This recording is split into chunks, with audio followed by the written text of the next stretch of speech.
আসসালামু আলাইকুম সবাইকে। কি অবস্থা সবার, কেমন আছো সবাই? বোর্ডটা ক্লিয়ার দেখা যায় কিনা, আমায় ক্লিয়ার শোনা যায় কিনা একটু জানাই দাও ভাইয়া। ক্লিয়ার দেখতে পাও কিনা, ক্লিয়ার শুনতে পাও কিনা একটু জানাই দাও। আজকে আমাদের আলোচনার টপিক সেকেন্ড পার্টের তাপগতিবিদ্যা এবং ভৌত আলোক বিজ্ঞান। তাপগতিবিদ্যা এবং ভৌত আলোক বিজ্ঞান একটা রিভিউ ক্লাস নিব আমরা, কেমন টাইপ কোয়েশ্চেন আসতে পারে। হ্যাঁ, জাস্ট একটা আমরা ওভারভিউ করবো এই চ্যাপ্টার দুটার প্রতি। তোমরা একটু জানাই দাও সবকিছু ক্লিয়ার আছে কিনা, ভয়েস ক্লিয়ার শুনতে পাও কিনা, ক্লিয়ার দেখতে পাও কিনা।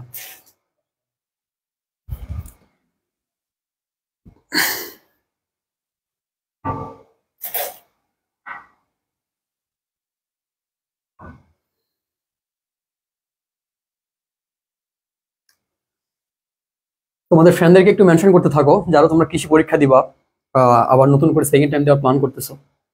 সবাই একটু তোমাদের ফ্রেন্ডদেরকে মেনশন করো।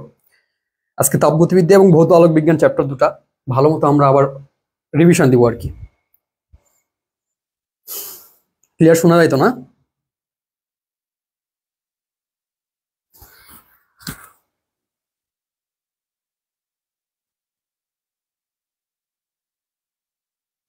ওকে, শুরু করে দিই নাকি? শুরু করে দিলাম ভাইয়ারা। দেখো, তোমাদের ফ্রেন্ডদেরকে একটু মেনশন করো। আমরা একটু টাইম নিই, হ্যাঁ একটু টাইম নিই, শুরু করে দিব আমরা। হ্যাঁ, শুরু করে দিব।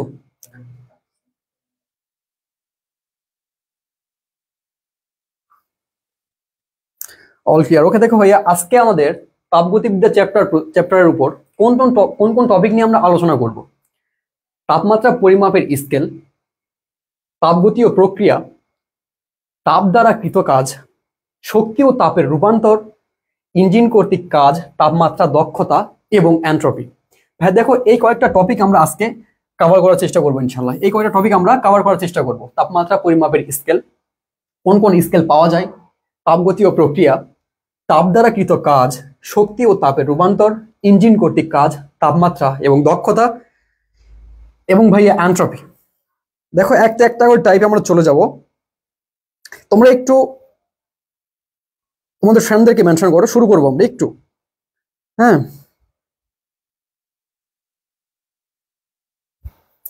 সবকিছু ক্লিয়ার? ওকে ভাইয়া। আচ্ছা দেখো, চলে যাই, আমরা টপিকে চলে যাই। দেখো, ফার্স্ট টপিক তাপমাত্রা পরিমাপের স্কেল। ভাইয়া তার আগে আসি, যেহেতু আমাদের এই অধ্যায়টার নাম তাপগতিবিদ্যা, তাপমাত্রা নিয়ে আলোচনা। প্রথমে বলি, তাপমাত্রা বলতে কি বোঝো? তাপমাত্রা বলতে কি বোঝো? হ্যাঁ,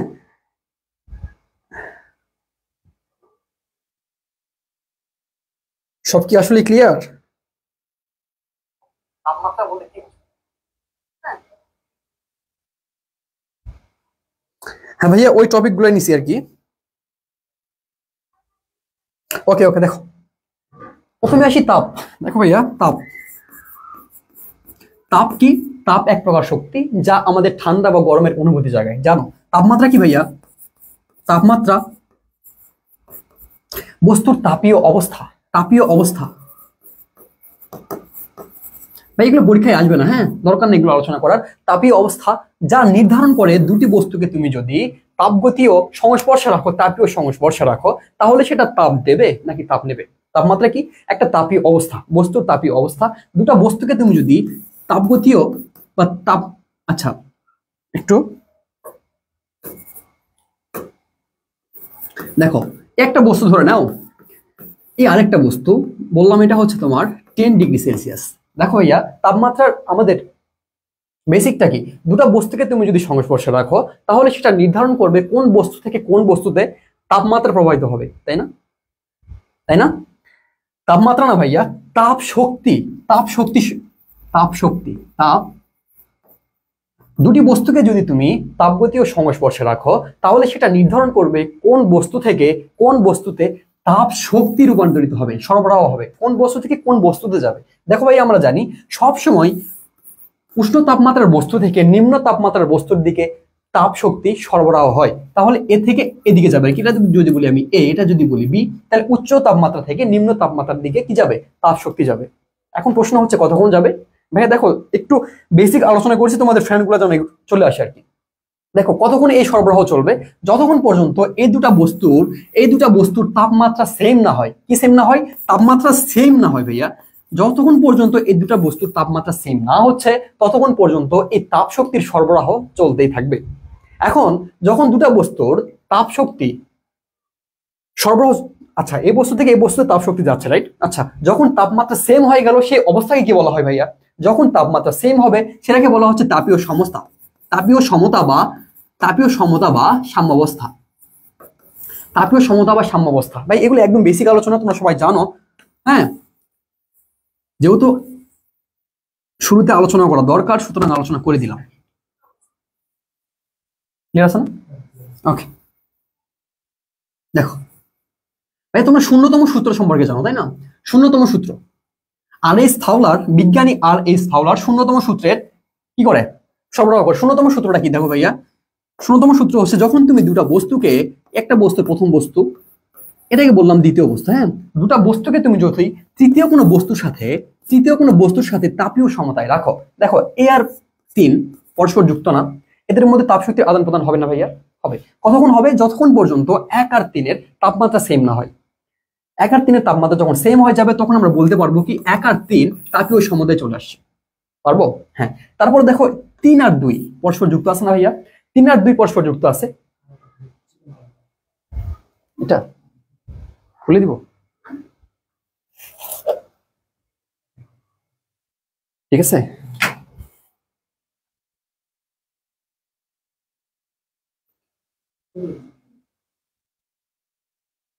আচ্ছা আচ্ছা আচ্ছা, দেখো দেখো শূন্যতম সূত্রটা কি? দুটা বস্তু যদি তৃতীয় কোনো বস্তুর সাথে তাপীয় সমতায় থাকে তাহলে প্রথমত বস্তু দুটাও পরস্পরের সাথে তাপীয় সমতায় থাকবে। ভাই এটাই সূত্র, তোমার সূত্র মুখস্থ করার দরকার নাই, তোমার পরীক্ষায় আসবে না। আসবে কি? শূন্যতম সূত্রটা কে দেন? আসতে পারে। এটা কোন বিজ্ঞানী শূন্যতম সূত্রের প্রবর্তক? আর.এইচ ফাউলার। কি বলছি? আর.এইচ ফাউলার, মনে রাখবা। এখন ভাই আসো, যেহেতু আমাদের তাপমাত্রা পরিমাপের স্কেল নিয়ে আলোচনা, তাপমাত্রা পরিমাপের স্কেল বা থার্মোমিটার কোথা থেকে আসে, কোন সূত্র থেকে আসে? ভাই এই যে শূন্যতম সূত্র দিছি, শূন্যতম সূত্রের উপর বেস করে আমাদের তাপমাত্রার পরিমাপের স্কেল বা থার্মোমিটার তৈরি হয়। আচ্ছা দেখো ভাইয়া, তাপমাত্রা পরিমাপের স্কেল কয়টা জানি আমরা? ভাই অনেক স্কেল আছে, কিন্তু আমাদের বইয়ে সেলসিয়াস, ফারেনহাইট এবং ক্যালভিন এই 3টা স্কেল নিয়ে আলোচনা আছে ভাইয়া। সেলসিয়াস, ফারেনহাইট এবং ক্যালভিন। আচ্ছা তোমাদের একটু জাস্ট ওভার, হ্যাঁ কৃষি স্ট্যান্ডার্ডই ভাইয়া, তোমরা জাস্ট ক্লাসটা ফলো করো, কৃষি স্ট্যান্ডার্ডই নেওয়ার চেষ্টা করবো ইনশাল্লাহ।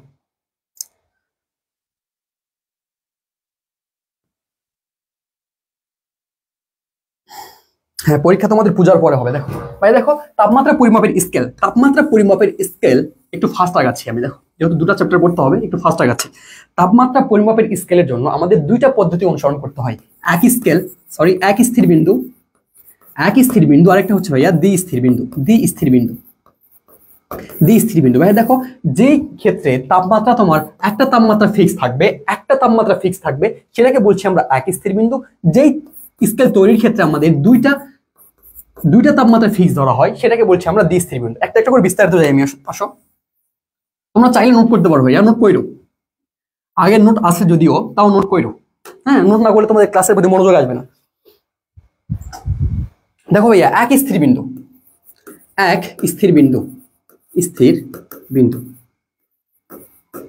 দেখো ভাই সূত্রটা কি? যে কোনো তাপমাত্রা তোমায় বলবে একটা তাপমাত্রা নির্ণয় করে, একটু পরে ম্যাথ দেখাবো আমি, T equals to x/x TP into দেখো 273.16। ভাই সূত্র, সরাসরি সূত্র দেখো পেজ আছে। ওকে ভাই দেখাচ্ছিলাম এক স্থির বিন্দু পদ্ধতিতে আমাদের তাপমাত্রা নির্ণয়ের সূত্রটা কি। দেখো ভাইয়া নির্ণেয় তাপমাত্রা T এটা সমান কি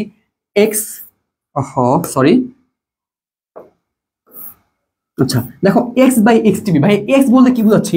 যে কোনো তাপমাত্রায়, মুখে বলি, দেখো x বলতে কি বোঝাচ্ছে?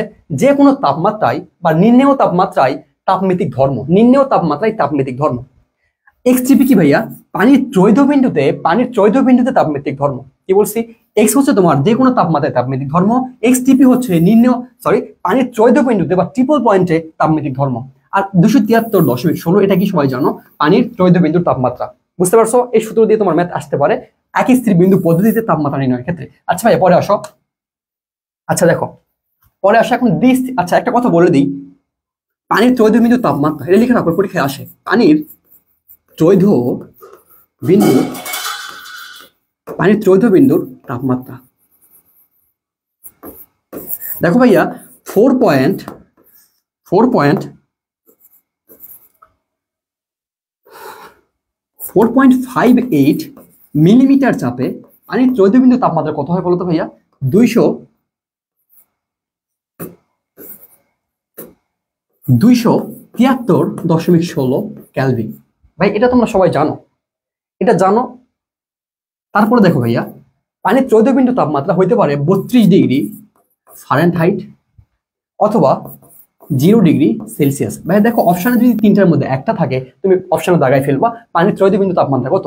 4.58 মিলিমিটার পারদস্তম্ভ চাপে পানির ত্রৈধ বিন্দু তাপমাত্রা হচ্ছে 273.16 ক্যালভিন, 32 ডিগ্রি ফারেনহাইট অথবা 0 ডিগ্রি সেলসিয়াস।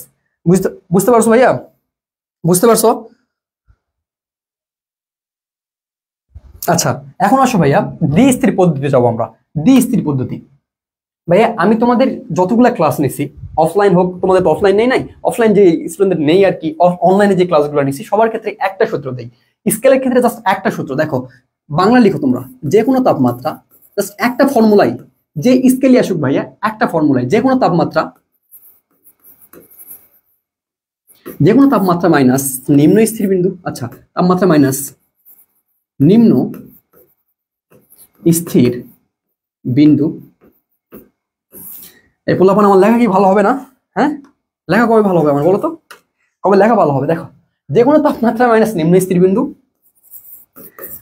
ঊর্ধ্ব স্থির বিন্দু মাইনাস নিম্ন স্থির বিন্দু।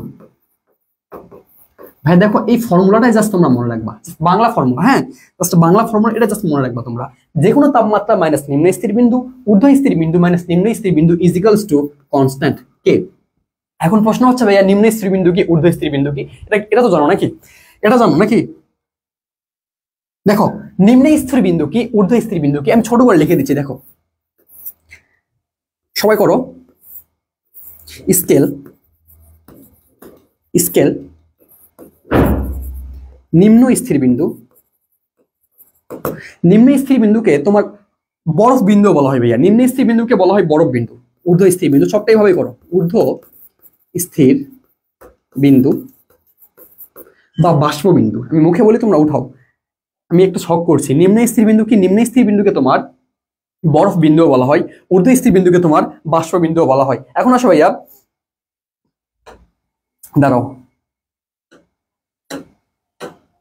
আচ্ছা দেখো নিম্ন স্থির বিন্দুকে আমরা থিটা আইস দ্বারা প্রকাশ করবো, ঊর্ধ্ব স্থির বিন্দুকে আমরা থিটা স্টিম দ্বারা প্রকাশ করবো, ভাই এটা জানো তোমরা। দেখো ভাইয়া কোন স্কেলের ক্ষেত্রে নিম্ন স্থির বিন্দু ঊর্ধ্ব স্থির বিন্দু কত হবে এটা জানো তোমরা, তারপর লিখে দিচ্ছি ভাইয়া।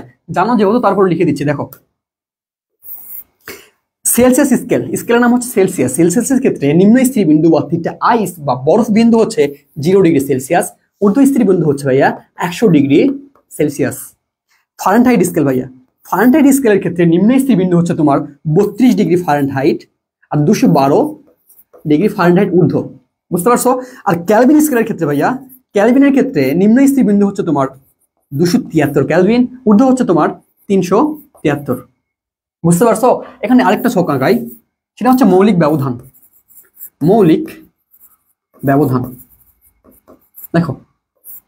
দেখো সেলসিয়াসের ক্ষেত্রে মৌলিক ব্যবধান কি, ঊর্ধ্ব স্থির বিন্দু বা বাষ্প বিন্দু থেকে বরফ বিন্দু বাদ দাও, বাষ্প থেকে বরফ বাদ দাও, অর্থাৎ থিটা স্টিম থেকে থিটা আইস বাদ দাও, তুমি মৌলিক ব্যবধান n পাবা। মৌলিক ব্যবধান কি ভাই বলো তো? n পাবা। আচ্ছা কত এটা? 100। এখানে কত আসে ভাইয়া? 180 ফারেনহাইটের ক্ষেত্রে। এর ক্ষেত্রে কত আসে? ক্যালভিন স্কেলের ক্ষেত্রে 100 আসে। জাস্ট এই ছকটা তোমরা মনে রাখবা, জানো। আমি যা আশা করি তোমরা এটা সবাই জানো যারা কৃষি পরীক্ষা দিবা আর কি। এখন দেখো ভাইয়া এখান থেকে দেখো এই ফর্মুলা অনুযায়ী, বাংলা ফর্মুলা অনুযায়ী যদি আমি স্কেলটা সাজাই, দেখো যে কোনো তাপমাত্রা, ধরো সেলসিয়াসের ক্ষেত্রে যে কোনো তাপমাত্রা বললাম আমি সি, সূত্র অনুযায়ী কি নিম্ন স্থির বিন্দু 0 ডিগ্রি। সেলসিয়াসের ক্ষেত্রে ভাইয়া ঊর্ধ্ব স্থির বিন্দু কত? সেলসিয়াসের ক্ষেত্রে ঊর্ধ্ব স্থির বিন্দু হচ্ছে তোমার 100,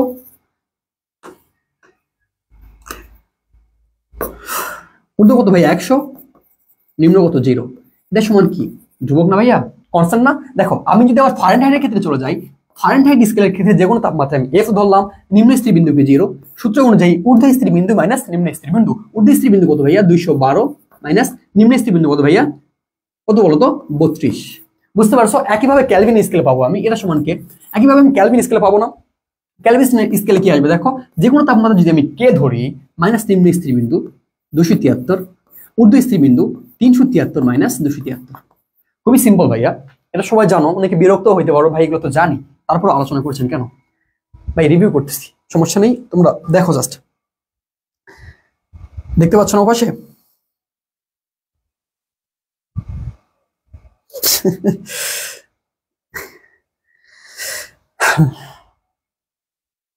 লেখা ভালো হবে না। হ্যাঁ আচ্ছা দেখো ভাইয়া, এই সবগুলো স্কেলের ক্ষেত্রে আমি কে বলে নেই, C minus 0 divided by 100 minus 0 সমান কে। এটা থিটা না কিন্তু, হ্যাঁ এটা 0 ভাই, এটা 0, এটা হচ্ছে 0। এটা সমান কে, এই স্কেল সমান কে, এটা সমান কি কে। আচ্ছা সবগুলো সমান যেহেতু কে, আমি লিখতে পারি, দেখো একবারই করতেছি, সি বাই 100, তোমরা সবাই জানো ভাইয়া, এফ মাইনাস 180 বিয়োগ করলাম সমান কে মাইনাস 273, হ্যাঁ 273 বাই 100। এই লেখা যায়, এটা যায় তো? আচ্ছা এখান থেকে আমি একটু উপরে লিখবো, হ্যাঁ এখান থেকে উপরে লিখবো। দেখো স্কেলের ফর্মুলা কি আসলো, সবাইকে আমরা 20 দিয়ে ভাগ করবো। দেখো সি বাই 5 সমান F minus 32 divided by 9 equals to K minus 273 divided by 5। তাই এটা তোমার কি নর্মাল তাপমাত্রা রূপান্তরের একটা স্কেল, এক তাপমাত্রা থেকে অন্য তাপমাত্রা, অর্থাৎ সেলসিয়াস থেকে ফারেনহাইট বা ফারেনহাইট থেকে ক্যালভিন বা ক্যালভিন থেকে ফারেনহাইট তাপমাত্রা রূপান্তরের জন্য, কনভার্টের জন্য আমরা এই ফর্মুলাটা ইউজ করবো। সবাই জানি এটা। একটু উঠাও, একটু উঠাও ভাইয়া।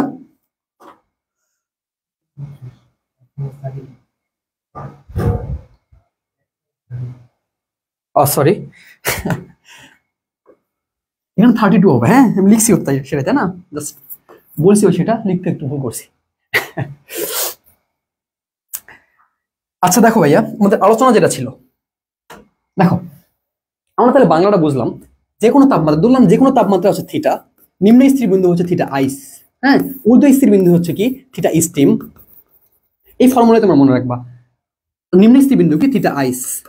দেখো ভাই এটা সমান দিব আমি, ভালো করে মনোযোগ দাও। যে কোনো তাপমাত্রা মাইনাস নিম্ন স্থির বিন্দু ডিভাইডেড বাই ঊর্ধ্ব স্থির বিন্দু মাইনাস নিম্ন স্থির বিন্দু সমান কনস্ট্যান্ট হয়। কনস্ট্যান্ট হয় ভাইয়া। দেখো এখানে আরেকটা কথা বলা যায়, যে কোনো তাপমাত্রায় তাপমিতিক ধর্ম এক্স, এক্স কে তাপমিতিক ধর্ম দ্বারা প্রকাশ করা হয় না?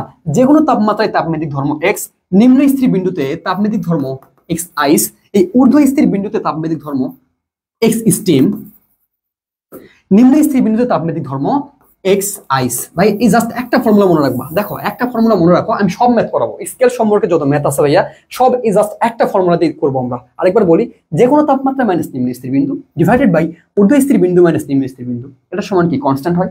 আচ্ছা তারপরে বলছি কি, দেখো যে কোনো তাপমাত্রায় তাপমিতিক ধর্ম মাইনাস নিম্ন স্থির বিন্দুতে তাপমিতিক ধর্ম, ঊর্ধ্ব স্থির বিন্দুতে তাপমিতিক ধর্ম এক্স স্টিম, নিম্ন স্থির বিন্দুতে তাপমিতিক ধর্ম এক্স আইস। জাস্ট এটুকু জেনে রাখো, আমাদের স্কেল সম্পর্কে আর কোনো সমস্যা ইনশাআল্লাহ থাকবে না। দেখো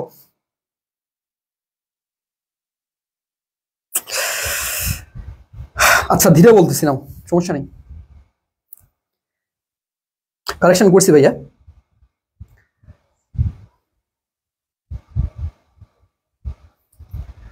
আচ্ছা এখন ধীরে বলবো না, সমস্যা নেই, পরে আসো। এখন আমরা ম্যাথ করবো, একটা একটা করে ম্যাথ করবো।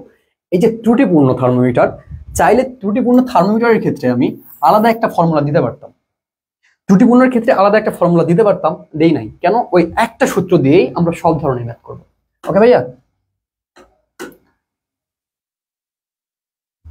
দেখো বলছে কি, একটি ত্রুটিপূর্ণ থার্মোমিটারের বরফ বিন্দু, ভাইয়া দেখো তোমরা ম্যাথগুলো ধরো জাস্ট। বরফ বিন্দু মানে কি, থিটা আইস বুঝাচ্ছে। থিটা আইস সমান কত দেওয়া আছে বলো তো? 5 ডিগ্রি সেলসিয়াস, 5 ডিগ্রি সেলসিয়াস। ওকে আচ্ছা, স্টিম বিন্দু মানে কি, থিটা স্টিম, স্টিম সমান কত বলতো ভাইয়া? 99 ডিগ্রি সেলসিয়াস। যখন এ থার্মোমিটার 52 ডিগ্রি প্রদর্শন করে, 52 ডিগ্রি প্রদর্শন করে, তখন ফারেনহাইট স্কেলে, ফারেনহাইট স্কেলে তাপমাত্রা কত? খুবই সুন্দর প্রশ্ন।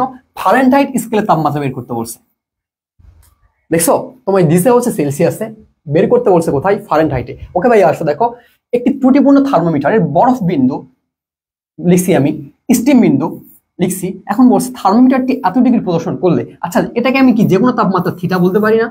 যে কোনো তাপমাত্রা থিটা প্রদর্শন করলো কত ভাইয়া 52°C। বলছে কি ফারেনহাইট স্কেলের তাপমাত্রা কত হবে? খুবই সুন্দর প্রশ্ন। আসলে দেখো আমরা ফর্মুলায় যাই।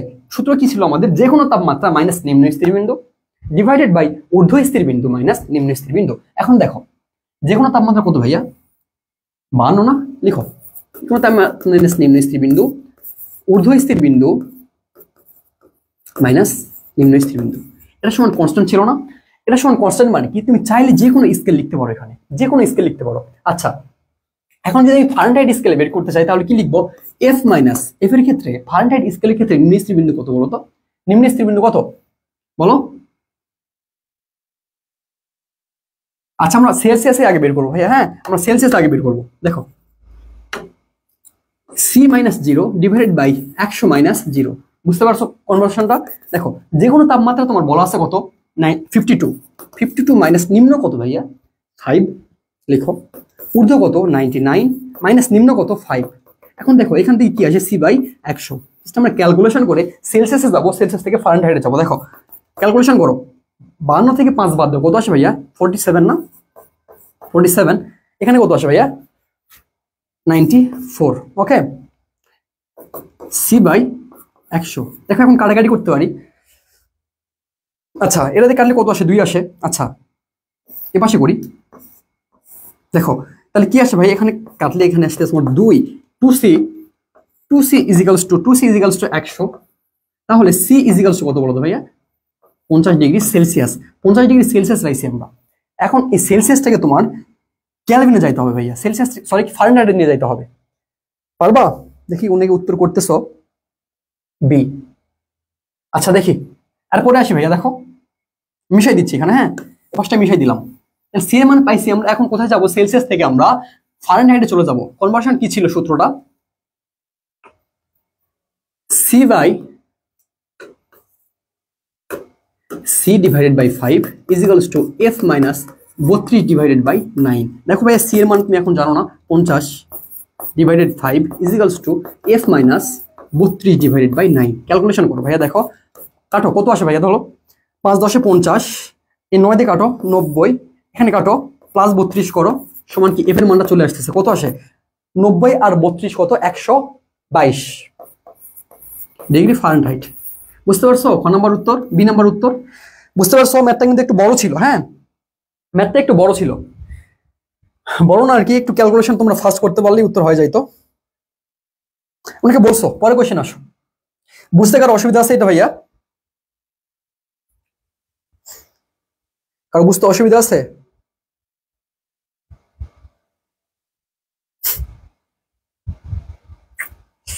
বলার স্পিড আরো কতই কমাবো রে ভাই বলো, আরো কতই কমাবো। দেখো 1 কাপ পানির তাপমাত্রা, তোমরা উত্তর করো, 1 কাপ পানির তাপমাত্রা 100° থেকে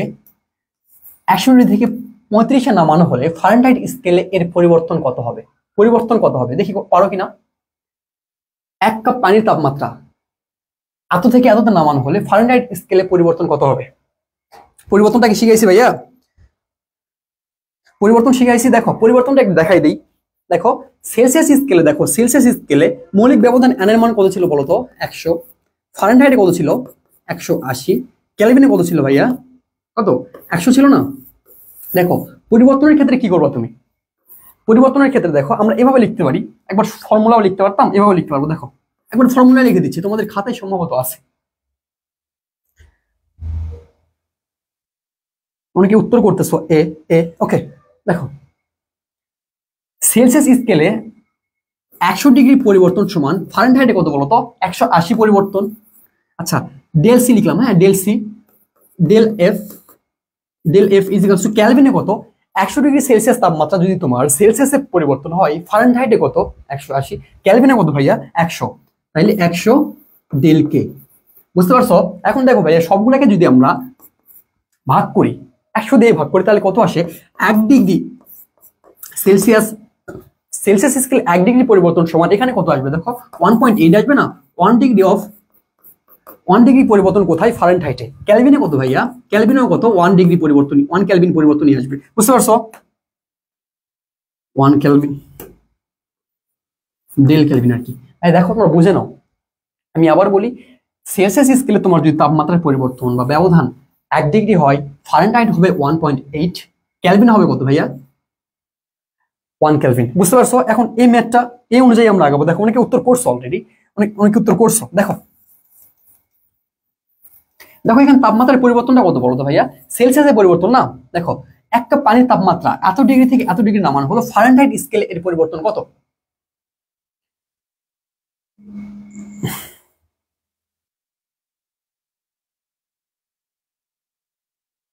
আসসালামু আলাইকুম। হ্যালো ভাই, ভাই আমি ক্লাসে আছি, তো ক্লাস নিচ্ছি।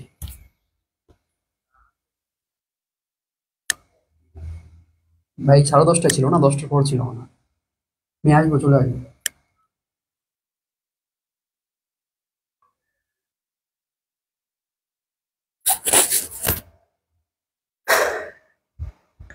অলরেডি সবাই উত্তর করছো ভাই, পরের কোশ্চেনে চলে যায়। দেখো এটা পারছো, সহজ প্রশ্ন ছিল, পরেরটাই আসবে। দেখো কোন তাপমাত্রায় সেলসিয়াস এবং কোন তাপমাত্রায় ফারেনহাইট এবং কেলভিন, কোন তাপমাত্রায় ফারেনহাইট এবং কেলভিন স্কেলে একই পার্ট পাওয়া যাবে? আগের কোশ্চেনে তোমরা অলরেডি উত্তর করছো, সবাই পারবা, সহজ। কোন তাপমাত্রায় ফারেনহাইট ও কেলভিন স্কেলে একই পার্ট পাওয়া যাবে? খুবই সহজ ভাইয়া, ফারেনহাইট এবং কেলভিন লিখে দিচ্ছি। সেলসিয়াস এবং ফারেনহাইটে একই তাপমাত্রা পাওয়া যাবে -40 ডিগ্রিতে। ফারেনহাইট এবং কেলভিনে পাওয়া যাবে, ফারেনহাইট এবং কেলভিনের ক্ষেত্রে আসবে তোমার 574.25 ক্ষেত্রে।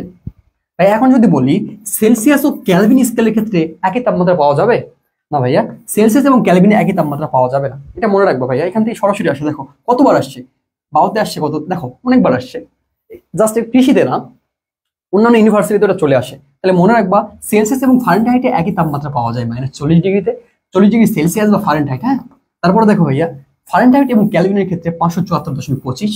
হ্যাঁ, আর সেলসিয়াস এবং ক্যালভিনে কখনো একই তাপমাত্রা পাওয়া যায় না। বুঝছো? তাহলে এর উত্তর কত? খ নাম্বার, সরি ডি নাম্বার। দেখো এগুলা কোশ্চেনে আসবে, দেখবা এগুলা কোশ্চেনে চলে আসছে, এই কোশ্চেন গুলাই আসবে ভাইয়া, খুব কঠিন কিছু আসবে না। দেখো একই প্রশ্ন জাস্ট ঘুরাই দিচ্ছে। দেখো কোন তাপমাত্রা সেলসিয়াস ও ফারেনহাইট উভয় স্কেলে একই সংখ্যা দিয়ে প্রকাশ করা যায়? মাত্রই বললাম -40 ডিগ্রি সেলসিয়াস। একই কোশ্চেনে জাস্ট ঘুরে দিবে ভাইয়া, পারবা এগুলো। দেখো 20 ডিগ্রি সেলসিয়াস ফারেনহাইট স্কেলে কত হবে? তোমাদের বাজিদ ভাই রেডি করছে, বুঝছো? স্লাইডটা আজকে তোমাদের বাজিদ ভাইয়ের করা। দেখো ভাই করে দিচ্ছি। 20 ডিগ্রি সেলসিয়াস ফারেনহাইট স্কেলে কত হবে? তোমার কি দেওয়া আছে ভাই? সি এর ভ্যালুটা দেওয়া আছে কত? 20 ডিগ্রি, তাই না? 20 ডিগ্রি সেলসিয়াস। তোমার এটা চাচ্ছে কত? এফ এ কত? সরাসরি জাস্ট কনভার্সনের সূত্রটা, c/5 ইকুয়ালস টু f - 32/9। আমি আবার বলি ভাইয়া, প্রশ্ন অবশ্যই সহজ হবে। গত বছর যে কোশ্চেনগুলো হয়েছে তার চেয়ে এবার কোশ্চেন সহজ হবে, মিলাই নিও, কোশ্চেন সহজ হবে। তোমরা জাস্ট প্র্যাকটিস করবা, বেশি বেশি প্র্যাকটিস করবা ভাইয়া।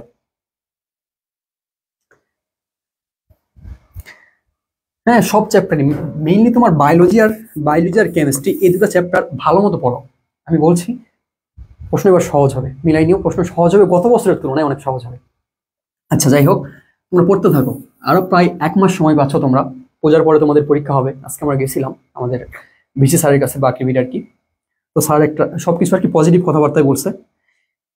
হ্যাঁ, অনেকে উত্তরই করছে। তো যাই হোক, পড়াশোনা করবা। হ্যাঁ দেখো উত্তর করো। সির মান কত বলো তো ভাইয়া? 20 / 5 = f - 32/9। হ্যাঁ দেখো এখন জাস্ট কাটাকাটি করবো আমরা, কতবার যাই? 4, 4 9 36 প্লাস 32 = f।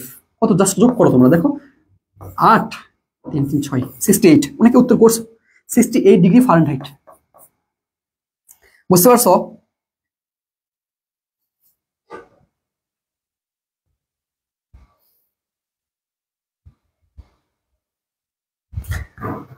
হ্যাঁ, ফার্স্ট সিলেবেশন তোমাদেরকে নিয়ে হবে। দেখো তাপগতীয় প্রক্রিয়া সংক্রান্ত, ভাই খুবই ইম্পর্টেন্ট একটা টাইপ। দেখো তাপগতীয় প্রক্রিয়া স্কেল থেকে আমি আশা রাখি জাস্ট ওই একটা ফর্মুলা, যে কোনো তাপমাত্রা মাইনাস নিম্ন স্থির বিন্দু ডিভাইডেড বাই ঊর্ধ্ব স্থির বিন্দু মাইনাস নিম্ন স্থির বিন্দু ইকুয়ালস টু কনস্ট্যান্ট।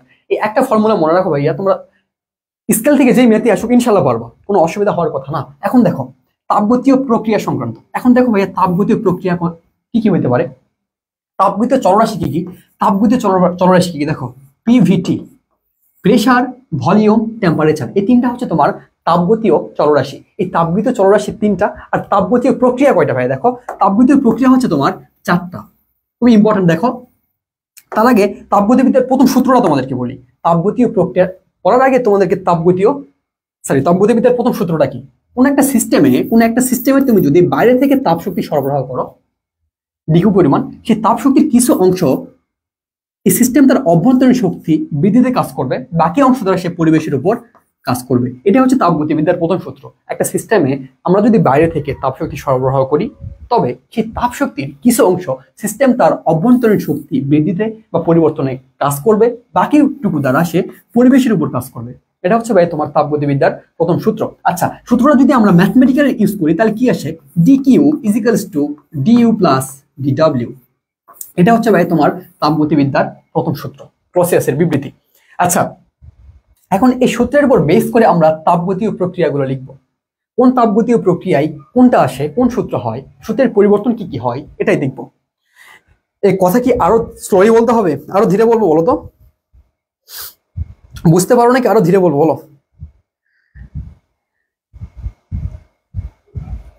ভাইয়া, বলো।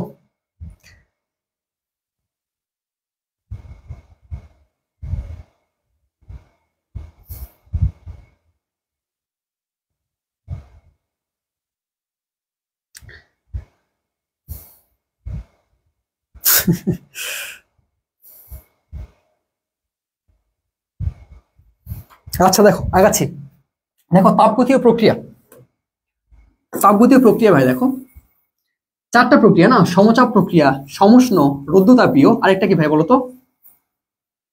সম আয়তন, তাই না? আচ্ছা দেখো 4টা প্রক্রিয়া আমরা স্টেপ বাই স্টেপ লিখি। দেখো সবগুলোর ক্ষেত্রে আমরা প্রথম সূত্র লিখবো। প্রথম সূত্রে কি কি পরিবর্তন হয়? প্রথমে লিখো সমচাপ প্রক্রিয়া। সমচাপ একটা একটা করে যাই ভাই। সমচাপের ক্ষেত্রে কি হয় ভাইয়া? দেখো পি কনস্ট্যান্ট, চাপ কনস্ট্যান্ট, তাই না? সমচাপ, চাপ কনস্ট্যান্ট। দেখো সমচাপ প্রক্রিয়ায় দেখো কৃতকাজ। আচ্ছা প্রথম সূত্রটা লিখি, D Q equals to D U plus D W. দেখো তো ভাইয়া কোনো জায়গায় কি আমাদের চাপের পরিবর্তন আছে নাই কিন্তু। সুতরাং যেহেতু চাপ রিলেটেড কিছু এখানে নাই, সুতরাং কি হবে না, আমার প্রথম সূত্রের কোনো পরিবর্তন আসবে না। তাপগতীয় প্রক্রিয়ার ক্ষেত্রে সমচাপ প্রক্রিয়ায় প্রথম সূত্রের কোনো পরিবর্তন আসবে না। কিন্তু ভাইয়া প্রথম সূত্রের সমচাপ প্রক্রিয়ায় কৃতকাজ ডিডব্লিউ ইজিক্যালস টু পিডিভি, এটা মনে রাখবা। সমচাপ প্রক্রিয়া কৃতকাজের ফর্মুলা হচ্ছে ডিডব্লিউ ইজিক্যালস টু পিডিভি। যদি তাই হয় ভাইয়া দেখো D Q equals to D U plus, এই ডিডব্লিউ জায়গায় কি আমি পিডিভি লিখতে পারি? পিডিভি লিখতে পারি, অবশ্যই পারি। তাহলে তাপগতিবিদ্যার প্রথম সূত্রটা কি দাঁড়ালো? সমচাপ প্রক্রিয়ার ক্ষেত্রে প্রথম সূত্র হচ্ছে D Q equals to D U plus P D V. সহজ কথা ভাইয়া, সহজ জিনিস। এখন আসো ভাইয়া দেখো সমচাপ প্রক্রিয়ায়, এখন তোমার একটা সুন্দর একটা জিনিস দেখায়। দেখো সমচাপ প্রক্রিয়ার ক্ষেত্রে ভাই তোমরা একটা ফর্মুলা জানো না? P V equals to N R T. এই ফর্মুলা কি জানো? পিভি ইজিক্যালস টু এনআরটি অবশ্যই জানো। দেখো যেহেতু সমচাপ প্রক্রিয়া, এই প্রক্রিয়ার ক্ষেত্রে আসো তুমি এই সূত্রটার দিকে লক্ষ্য করো। আমরা সবাই জানি পিভি ইজিক্যালস টু এনআরটি একটা ফর্মুলা আছে। দেখো এখানে এন এবং আর দুটাই কি কনস্ট্যান্ট রাশি, আর যেহেতু সমচাপ প্রক্রিয়া মানে কি পিও কনস্ট্যান্ট রাশি, এই পিটাও কনস্ট্যান্ট। আলটিমেট তাইলে আমাদের থাকলো কি? আমাদের থাকলো হচ্ছে ভাইয়া ভি আর টি, ভি সমানুপাতিক টি। যদি তাই হয় ভাইয়া, যদি তাই হয় এখান থেকে আমি লিখতে পারি, দেখো v1 divided by t1 equals to v2 divided by t2। দেখো সমচাপ প্রক্রিয়া তুমি এটা বলতে পারবা v1 divided by t1 equals to v2 divided by t2। কোনটা থেকে আসলাম আমরা? pv ইজিক্যালস টু nRT থেকে। n এবং r দুটা কি কনস্ট্যান্ট রাশি। তারপরে কি দেখো যেহেতু সমচাপ প্রক্রিয়া পিটাও কনস্ট্যান্ট রাশি, আলটিমেট থাকলো কি v এবং t, v সমানুপাতিক এখান থেকে v1 by t1 v2 by t2 উঠাও। ইম্পর্টেন্ট এটা ভাই, ইম্পর্টেন্ট, ধরতে পারবো না। হ্যাঁ ধরতে পারবো, সমচাপ বলে দিবে। যদিও এটা তোমার আদর্শ গ্যাস, পরিবেশ শোষণ, কেমিস্ট্রি ওর সাথে রিলেটেড। দেখো বোঝো কিনা দেখো। হ্যাঁ তোমাদের এক্সাম নেওয়া হবে ভাইয়া।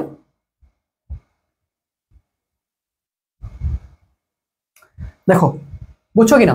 সমচাপ প্রক্রিয়া সম্পর্কে বিস্তারিত বলা শেষ। সমচাপ প্রক্রিয়ায় প্রথম সূত্র হচ্ছে D Q equals to D U plus P D V. দেখো সমচাপ প্রক্রিয়ায় কৃতকাজের ফর্মুলা হচ্ছে এটুকু। সমচাপ প্রক্রিয়া আমরা লিখতে পারি v1 by t1 v2 by t2। পরে আসো ভাইয়া, পরে আসো। সমচাপ প্রক্রিয়া গেল, এখন সম আয়তনে আসো। সম আয়তন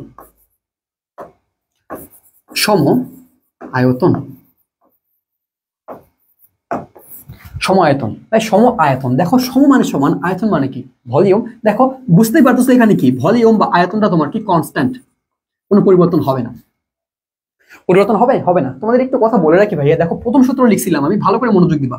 DQ equals to D U plus D W, এই যে প্রথম সূত্র লিখছিলাম, কখন ডিডব্লিউ পজিটিভ হবে, ডিকিউ পজিটিভ হবে, ডিইউ পজিটিভ বা নেগেটিভ হবে, এই জিনিসগুলো আমাদের জানতে হবে। দেখো লিখে দিচ্ছি, ডিকিউ কখন পজিটিভ হবে, ডিকিউ পজিটিভ হবে, আমি মুখে বলি তোমরা লিখবা। ডিকিউ পজিটিভ হবে যখন বাইরে থেকে সিস্টেমে তাপ শক্তি সরবরাহ করা হবে। বাইরে থেকে যখন আমরা সিস্টেমে তাপ শক্তি সরবরাহ করব, লিখো সিস্টেমে সিস্টেমে তাপ দিলে বা তাপ সরবরাহ করলে, সিস্টেমে তাপ সরবরাহ করলে ডিকিউটা পজিটিভ হবে। ডিকিউ নেগেটিভ হবে কখন ভাইয়া, নেগেটিভ সিস্টেম পরিবেশে তাপ ত্যাগ করলে, সিস্টেম থেকে তাপ পরিবেশে গেলে। দেখো ইম্পর্টেন্ট কথাবার্তা, হ্যাঁ এগুলো তোমাদের ম্যাথে বলে দেবে যে সিস্টেম তাপ শক্তি সরবরাহ করছে বা সিস্টেম ত্যাগ করতেছে, তখন পজিটিভ নেগেটিভ তোমাদের ধরতে হবে। দেখো ডিকিউ পজিটিভ কখন, যখন আমরা সিস্টেমে তাপ শক্তি সরবরাহ করব। নেগেটিভ কখন, যখন সিস্টেম তাপ শক্তি পরিবেশে বর্জন করবে বা ত্যাগ করবে। এখন আসলে ভাইয়া ডিইউ পজিটিভ কখন হবে, ডিইউ নেগেটিভ কখন হবে। দেখো কোন পাশে লিখবো, ডিইউ পজিটিভ কখন হবে, দেখো যখন সিস্টেমের তাপমাত্রা বেড়ে যাবে। দেখো সিস্টেমের তাপমাত্রা বেড়ে গেলে ডিইউ পজিটিভ হবে, সিস্টেমের তাপমাত্রা কমে গেলে ডিইউ নেগেটিভ হবে। পজিটিভ নেগেটিভ, সিস্টেমের তাপমাত্রা যদি তোমার বেড়ে যায় ডিইউ হবে পজিটিভ, সিস্টেমের তাপমাত্রা যদি তোমার কমে যায় ডিইউ হবে নেগেটিভ। যখন ভাইয়া তাপমাত্রা বেড়ে যাবে তখন অভ্যন্তরীণ শক্তি বা অন্তঃস্থ শক্তি বৃদ্ধি পাবে। তাপমাত্রা বাড়লে কি ভাইয়া, অন্তঃস্থ শক্তি বৃদ্ধি পাবে, সিস্টেমটা কি উষ্ণ হবে, উষ্ণ হবে। সুন্দর করে নোট করো, হ্যাঁ আমি তো হিজিবিজি করে লিখতেছি। যখন সিস্টেমের তাপমাত্রা বেড়ে যাবে তখন কি অন্তঃস্থ শক্তি বাড়বে, যদি অন্তঃস্থ শক্তি বাড়ে অর্থাৎ তাপমাত্রা বাড়ে, সিস্টেমটা কি উষ্ণ বা গরম হবে। বুঝতে পারছো? এখন দেখো ডিইউ কখন নেগেটিভ হবে, যখন সিস্টেমের তাপমাত্রা কমে যাবে। সিস্টেমের তাপমাত্রা কমে গেলে তোমার অন্তঃস্থ শক্তি হ্রাস পায়, সিস্টেম হয় কি শীতল। সিস্টেম কি হবে ভাইয়া, শীতল, শীতল হবে। লিখো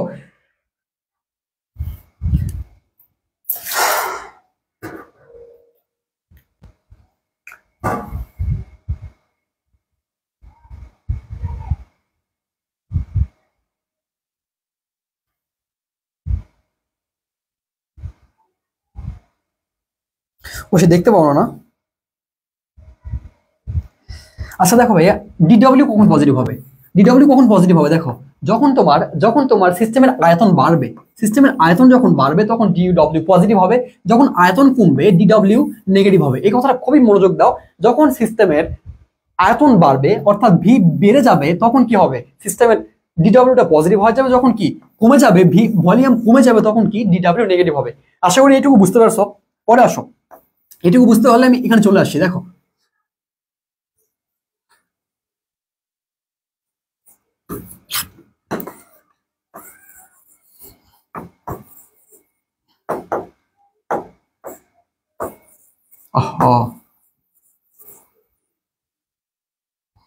এখন আসো ভাই, দেখো সম আয়তন প্রক্রিয়ায় তাপগতিবিদ্যার প্রথম সূত্রটা কি, D Q equals to D U plus D W. এটা তো কি ছিল আমাদের, এটা ছিল আমাদের তাপগতিবিদ্যার প্রথম সূত্র। যেহেতু ভাইয়া দেখো এই যে ডিডব্লিউ এর উপর আমাদের ভি ভলিউমটা কি আমাদের কি করতেছে, একটা কি বলে একটা কথা আছে না, পুন্ডামি করে, তোমাদের ময়মনসিংহ এর ভাষায় বলে, হ্যাঁ পুন্ডামি করতেছে। তাহলে দেখো আয়তনের উপর এই কাজের উপর আয়তনটা যেহেতু পুন্ডামি করতেছে, আর এই আয়তনটা যেহেতু ভাইয়া আমাদের ফিক্স বা কনস্ট্যান্ট, সুতরাং কি এই টোটালটা কি জিরো হয়ে যাবে না ভাইয়া, টোটালটা জিরো হবে না, অবশ্যই হবে। তাহলে তাপগতিবিদ্যার প্রথম সূত্রটা কি দাঁড়ালো, ডিকিউ ইজিক্যালস টু ডিইউ। সম আয়তন প্রক্রিয়ায় তাপগতিবিদ্যার প্রথম সূত্র হচ্ছে এটা। এখন দেখো এই কথা দ্বারা তুমি কি বলতে পারো, এই কথাটা কি বলতে পারো, দেখো সিস্টেমে সরবরাহকৃত তাপশক্তির সম্পূর্ণটাই সিস্টেম তার অন্তঃস্থ শক্তির বৃদ্ধিতে কাজ করতেছে।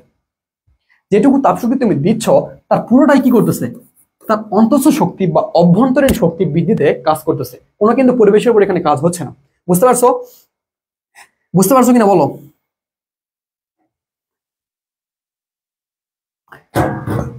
দেখো এখন আসো আবার একই কথা, দেখো PV is equals two N R T. এই ফর্মুলা থেকে আমরা কি নিতে পারবো? দেখো এই দুটো তো একদম কনস্ট্যান্ট রাশি, যেহেতু সম আয়তন প্রক্রিয়া, ভিটাও কি কনস্ট্যান্ট, তাহলে এখান থেকে তুমি কি বলতে পারবা? পি সমানুপাতিক টি। তারপর কি লিখতে পারবা? P1 divided by T1 is equals to P2 divided by T2। আর সম আয়তন প্রক্রিয়ায় কৃত কাজ DW এর মান কত ভাইয়া? 0। বুঝতে পারছো? পরে আগাচ্ছি, দেখো ফার্স্ট আগাচ্ছি, দেখো ভাইয়া পরে। এখন আসো সমষ্ণ প্রক্রিয়া। সমষ্ণের ক্ষেত্রে ভাই কি দেখো, সমষ্ণের ক্ষেত্রে তাপমাত্রা কনস্ট্যান্ট। উষ্ণতা মানে কি ভাই বলো তো? উষ্ণতা মানে হচ্ছে তাপমাত্রা, যেহেতু সমউষ্ণ সম তাপমাত্রা, সুতরাং টি কনস্ট্যান্ট। এক্ষেত্রে তোমার কি দাঁড়াবে? তাপগতিবিদ্যার প্রথম সূত্র কি ছিল? dq is equals two du plus dw। এ তো নাকি, যেহেতু দেখো এই ডিউ এর উপর তোমার তাপমাত্রার একটা কি আছে ভাইয়া? একটা কুণ্ডামি আছে বা একটা কিছু আছে, সুতরাং কি এই ডিউটা নেগেটিভ হয়ে যাবে। যদি তাই হয় তাহলে প্রথম সূত্রটা কি দাঁড়ালো? dq is equals two dw। কথার অর্থ কি ভাইয়া? সিস্টেমে তুমি যে পরিমাণ তাপশক্তি দিচ্ছ, সম্পূর্ণ অংশটাই সিস্টেম পরিবেশের উপর কাজ করতেছে। এটা কিন্তু আসে সমস্যা প্রক্রিয়ায় কি, যে পরিমাণ তাপশক্তি তুমি সরবরাহ করবা, সেই সেম পরিমাণ তাপশক্তি কি করবে? সিস্টেম পরিবেশের উপর কাজ করবে। এখানে কোনো কি হবে না ভাইয়া? এখানে কোনো অন্তঃস্থ শক্তি বা অভ্যন্তরীণ শক্তি হ্রাস বৃদ্ধি ঘটবে না। বুঝছো? আশা করছি বুঝতে পারছো। এখন দেখো ভাইয়া সমস্যা প্রক্রিয়ায় কৃতকাজের ফর্মুলা কি? সমস্যা প্রক্রিয়ায় কৃতকাজের ফর্মুলা কি? দেখো W ইজ ইকুয়ালস টু সমস্যা প্রক্রিয়া কৃতকাজ, W is equals to nRT ln V2 divided by V1। nRT ln V2 divided by V1। দেখো ভাইয়া আমি ওই ফর্মুলাটা আবার লিখি, PV is equals to nRT। সমষ্ণ প্রক্রিয়া এটা কি ভাইয়া? টিটা কি কনস্ট্যান্ট, যেহেতু সমষ্ণ, এই nR তো আগে থেকে কনস্ট্যান্ট, তাহলে আলটিমেটলি এখানে থাকলো কি আমাদের PV ইজ ইকুয়ালস টু কি, তাই না? এটা না বা কনস্ট্যান্ট। তাহলে এখান থেকে তুমি লিখতে পারো কি, ভালো করে দেখো, P1 V1 is equals to P2 V2, তাই তো? এখন দেখো ভাইয়া V2 ডিভাইডেড বাই V1 সমান কি লিখতে পারো? V2 ডিভাইডেড বাই V1 সমান লিখতে পারো P1 ডিভাইডেড বাই P2। দেখো V2 ডিভাইডেড বাই V1 সমান লিখতে পারো P1 ডিভাইডেড বাই P2। যদি তাই হয় W is equals to nRT ln V2 by V1। এটা ছিল কৃতকাজের ফর্মুলা। এই যে V2 বাই V1 এর জায়গায় তুমি যদি এই যে P1 বাই P2, হ্যাঁ তাই তো লিখছিলাম, P1 বাই P2 বসাই দাও, তাহলে কোনো অসুবিধা হবে? দেখো nRT ln P1 by P2 যদি বসাই দাও তাহলে কি আমার ভুল হবে? হ্যাঁ, তাহলে কৃতকাজের ফর্মুলা কোনটা বলো তো? nRT ln V2 by V1 অথবা nRT ln P1 by P2। কথা ক্লিয়ার? এটা হচ্ছে তোমার সমস্যা প্রক্রিয়ায় কৃতকাজের ফর্মুলা। দেখো এটা কোন সূত্র বলো তো? এই PV ইজ ইকুয়ালস টু কে কেমিস্ট্রিতে পড়ছো, বয়েলের সূত্র, তাই না? বয়েলের সূত্র।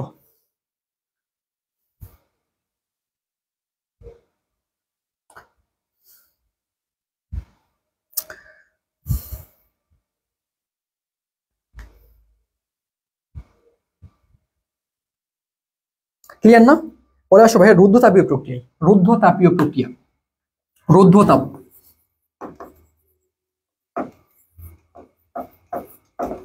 রুদ্ধতাপীয় প্রক্রিয়া।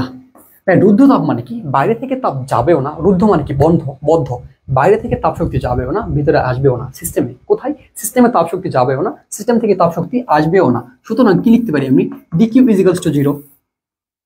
এটা যদি হয় তাহলে প্রথম সূত্র কি? dq is equals two du plus dw। যেহেতু রুদ্ধতাপীয় প্রক্রিয়া, তাপ শক্তির কোনো আদান প্রদান হচ্ছে না, সুতরাং কি এই জিনিসটা 0। এখান থেকে তুমি কি বলতে পারো? দেখো du is equals two dw minus dw। বুঝতে পারছো? এটা 0 ছিল, এখান থেকে এটা জাস্ট নিয়ে আসলাম, মাইনাস হয়ে গেল। আবার কি লিখতে পারো? dw is equals two minus du। এই কথাটা খুবই তাৎপর্য আছে। দেখো এখান থেকে তোমার এমসিকিউ আসবে, তুমি বুঝতে পারবে না। দেখো কি আসবে? দেখো যখন তোমার কৃতকাজটা কমে যাচ্ছে, নেগেটিভ হচ্ছে, আমি প্রথমে বলছিলাম কিছুক্ষণ আগে, দেখো dw যখন নেগেটিভ হয় তখন কি বলতে পারো? তোমার ভলিউম বা আয়তনটা কমে যাচ্ছে, রাইট? দেখো এই আয়তন যখন কমে যাচ্ছে বা dw নেগেটিভ হচ্ছে বা আয়তন কমে যাচ্ছে, তখন দেখো এই ডিউটা হচ্ছে তোমার কি? পজিটিভ। ডিউটা কি হচ্ছে ভাইয়া? পজিটিভ। এই ডিউ পজিটিভ হওয়ার অর্থটা কি? তাপমাত্রা আমার বাড়তেছে। যদি তাপমাত্রা বেড়ে যায় তাহলে কি সিস্টেমটা আমার উষ্ণ হচ্ছে না? সিস্টেমটা কি হচ্ছে? আমার উষ্ণ হচ্ছে। আমি কি বুঝাতে পারছি? দেখো যখন তোমার এই রুদ্ধতাপের প্রক্রিয়ায় dw নেগেটিভ, অর্থাৎ কৃতকাজ নেগেটিভ, ঋণাত্মক, তখন তোমার সিস্টেমটা কি হবে? উষ্ণ হবে। কেন? ডিউ পজিটিভ, তাপমাত্রা বাড়তেছে। এখন আসো ভাই, যখন দেখো ডিউ যখন পজিটিভ হচ্ছে, সরি ডিডব্লিউ যখন পজিটিভ হচ্ছে তখন ডিইউ নেগেটিভ হচ্ছে। কথাটার অর্থ কি? ডিডব্লিউ পজিটিভ মানে কি তোমার ভলিউমটা বাড়তেছে, আর এখানে কি ডিইউ নেগেটিভ যেহেতু তাপমাত্রা তোমার কমতেছে। যদি তাপমাত্রা কমে তাহলে কি বলতে পারো, তোমার কি বলতে পারো বলো? সিস্টেমটা তোমার শীতল হচ্ছে, ঠান্ডা হচ্ছে। কথা ক্লিয়ার? এই জিনিসটা মাথায় রাখবা। এখান থেকে কিন্তু একটু প্যাচ দিয়ে এমসিকিউ দিতেই পারে, হ্যাঁ একটু ঘুরাই দিতেই পারে। বুঝতে পারছো কিনা বলো?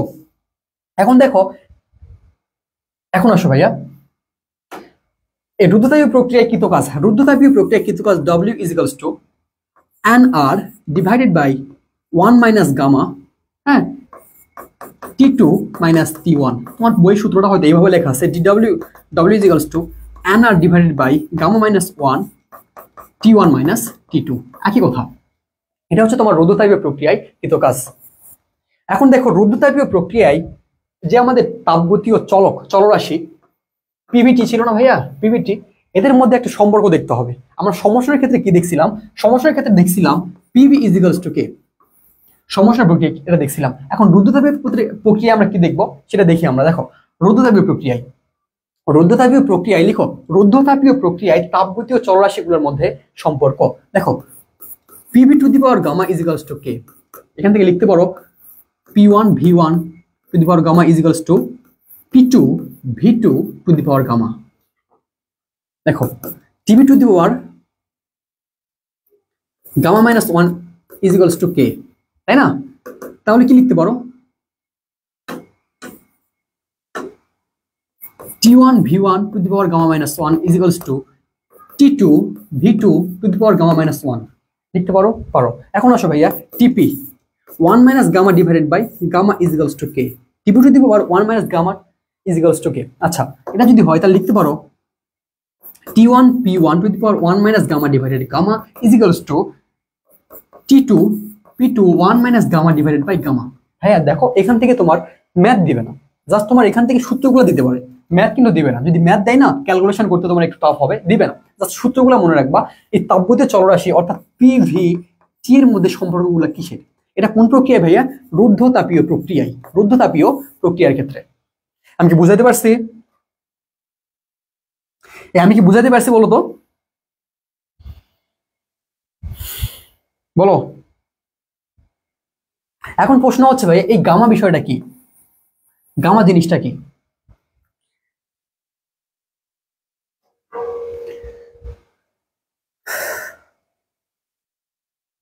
তোমাদের কি রিভিশন হচ্ছে ভাইয়া? আমি কিন্তু নোট করার মতো করে লিখতেছি না, জাস্ট একটু তোমাদের ধারণা দিচ্ছি। আগে তো নোট কোর্স হয়, জাস্ট একটু রিভিশন দিয়ে দিচ্ছি আর কি। ভাইয়ের লেখাও মাশাআল্লাহ অনেক ভালো। আচ্ছা দেখো, এইটুকু এই পর্যন্ত বুঝতে পারছো কিনা দেখো।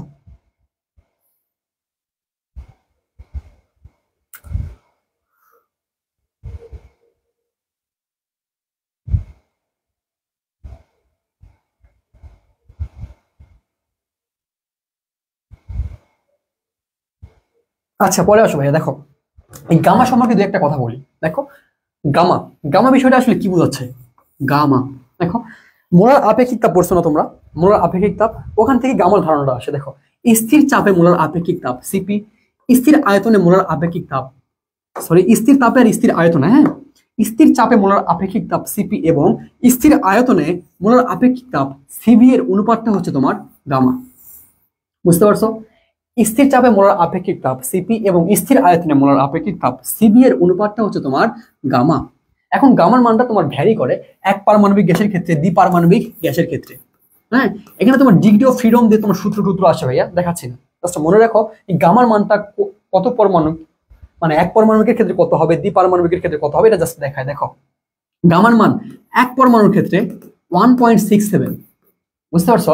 গামার মান দ্বি পারমাণবিক গ্যাসের ক্ষেত্রে 1.40, বহুর ক্ষেত্রে 1.33। মানে দেখো এটা। এখন এক পারমাণবিক গ্যাস কারা? হিলিয়াম, নিয়ন, হ্যাঁ হিলিয়াম, নিয়ন, আর্গন, এগুলো হচ্ছে এক পারমাণবিক গ্যাস। দ্বিপারমাণবিক গ্যাস কারা? দেখো, নাইট্রোজেন, অক্সিজেন, হ্যাঁ এগুলো হচ্ছে তোমার দ্বিপারমাণবিক গ্যাস। এখন বহু পারমাণবিক কারা? দেখো, কার্বন ডাই অক্সাইড, তারপরে হচ্ছে তোমার ওজোন। বা দেখো, পরমাণু তোমার দুইয়ের অধিক থাকলে সেগুলো কি বহু পারমাণবিক গ্যাস। এখন দেখো, এই জাস্ট মানগুলো তোমরা মনে রাখবা। এক পারমাণবিক গ্যাসের ক্ষেত্রে কত, দ্বিপারমাণবিক গ্যাসের ক্ষেত্রে কত, বহুর ক্ষেত্রে কত। আশা করি সবাই বুঝতে পারছো। পরে আসো, দেখি পরে কি আছে, এখন কোশ্চেন আছে তাই না?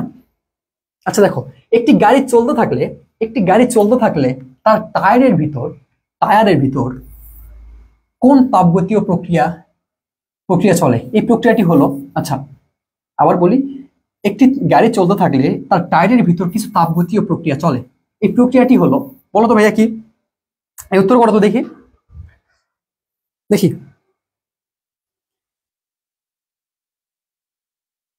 দেখি দেখি। সাবাস,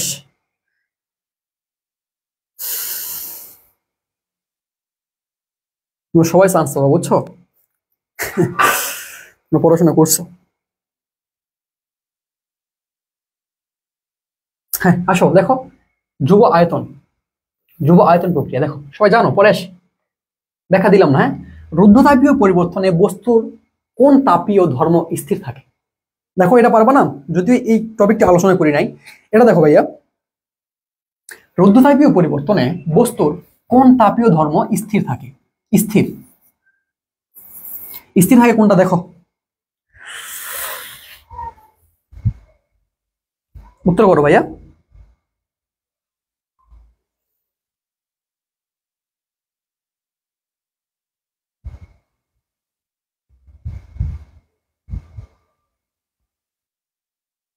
সাবাস, দেখো এটা নিয়ে আমি আলোচনা করবো, হ্যাঁ একটু বিস্তারিত আলোচনা করবো। দেখো পরে আসো,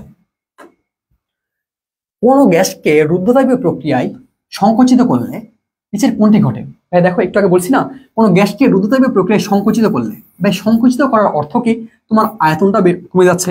সংকুচিত করা মানে কি ভাইয়া? দেখো তোমার আয়তন কমে যাচ্ছে। রুদ্ধতাপীয় প্রক্রিয়ায় ফর্মুলা কি ছিল দেখো, ডিকিউ তো শূন্য ছিল তাই না, তাহলে DU is equals to minus DW, অথবা DW is equals to minus DU, এটা ছিল না সূত্র? যেহেতু ভাইয়া দেখো তুমি সংকুচিত করতেছো মানে কি তোমার আয়তনটা কি কমে যাচ্ছে। আয়তন কমে যাচ্ছে মানে কি ভাইয়া? দেখো তোমার ডিডব্লিউ এটা কি নেগেটিভ হচ্ছে, ঠিক কিনা? এটা নেগেটিভ হচ্ছে। যদি এটা নেগেটিভ হয় ভাইয়া, যদি কাজটা আমার নেগেটিভ হয়, তাহলে ডিইউটা পজিটিভ হচ্ছে না ভাইয়া? ডিইউ পজিটিভ কথার অর্থ কি? তোমার তাপমাত্রা বাড়তেছে। সিস্টেমটা কি হচ্ছে ভাইয়া? দেখো সিস্টেমটা তোমার উষ্ণ হচ্ছে বা গরম হচ্ছে, তাই তো নাকি? কাহিনী তো এটাই। এখন দেখো অপশন মিলাবো আমরা। দেখো কোন গ্যাসকে রুদ্ধতাপীয় প্রক্রিয়ায় সংকুচিত করলাম, আয়তন কমলো, ভি কমলো, হ্যাঁ, করলে নিচের কোনটি ঘটে? কৃতকাজ নেগেটিভ। অভ্যন্তরীণ শক্তি ও তাপমাত্রা উভয় হ্রাস পায়। ভাই অভ্যন্তরীণ শক্তি ও তাপমাত্রা হ্রাস পায়, বৃদ্ধি পায়। দেখো অভ্যন্তরীণ শক্তি হ্রাস, তাপমাত্রা বৃদ্ধি। দেখো অভ্যন্তরীণ শক্তি হ্রাস পায় না, বৃদ্ধি পায়, তাপমাত্রা বৃদ্ধি পায়, এটা ঠিক ছিল। দেখো অভ্যন্তরীণ শক্তি ও তাপমাত্রা উভয় বৃদ্ধি পাচ্ছে। ওহো, উত্তর তো দেওয়াই আছে, হ্যাঁ উত্তর তো দেওয়াই আছে রে। হা, হইলো।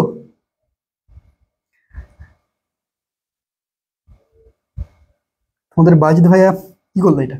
তো দেখো, যাই হোক তোমরা বেসিকটা জেনে রাখো, হ্যাঁ এই টাইপের কোশ্চেন কিন্তু দিতেই পারে, দিবেই, একটু ঘুরাই দিতেই পারে, হ্যাঁ। যেহেতু দেখো আর ব্যাখ্যা দিচ্ছি না, দুটাই বাড়বে, হ্যাঁ দুটাই বাড়বে। তোমার যদি ভাই এখানে বলতো সংকুচিত না হয়ে প্রসারিত হচ্ছে, যদি প্রসারিত হলে কি হইতো? আমার কৃতকাজটা পজিটিভ হইতো, কারণ কি আয়তন বেশি হচ্ছে, কৃতকাজ পজিটিভ হলে আমার ডিইউটা নেগেটিভ হইতো। ডিইউটা নেগেটিভ হলে কি হইতো ভাইয়া? তাপমাত্রা কমতো। তাপমাত্রা কমলে কি হইতো? সিস্টেমটা কি শীতল হইতো, শীতল। বুঝছো? ভালো মতো টাইপটা দেখবা, পরে আসো। তাপ দ্বারা কৃতকাজ, ভাই দেখো আগের টাইপটা থেকে আমি একটা ম্যাথ করাই, তো ম্যাথ দেওয়া নাই, একটা ম্যাথ দেখাই। দেখো দেখো, সবাই লিখো, দেখো ভালো হোক। একটি সিস্টেমে সিস্টেম সিস্টেম সবাই উঠাও ভাইয়া, সিস্টেম থেকে 50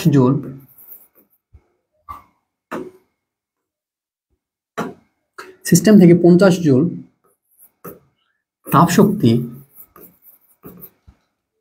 পরিবেশে,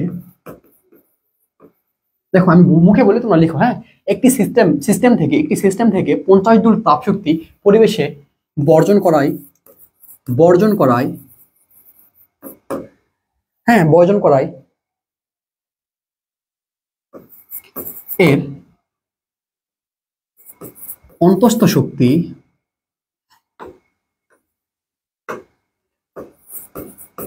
অন্তস্থ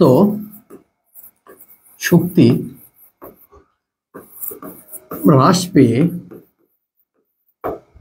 হ্রাস পেয়ে 25 জুল হলো। এই দেখো বলছে কি কৃত কাজ কত, কৃত কাজ কত, দেখি পারো কিনা। তোমাদের 30 সেকেন্ড টাইম ভাইয়া, 30 সেকেন্ড টাইম, পারো কিনা দেখো। আমি মুখে বলি, দেখো একটি সিস্টেম থেকে 50 জুল তাপ শক্তি পরিবেশে বর্জন করায় এর অন্তঃস্থ শক্তি হ্রাস পেয়ে 25 জুল হলে কৃত কাজ কত, দেখি পারো কিনা। দেখি করো এটা।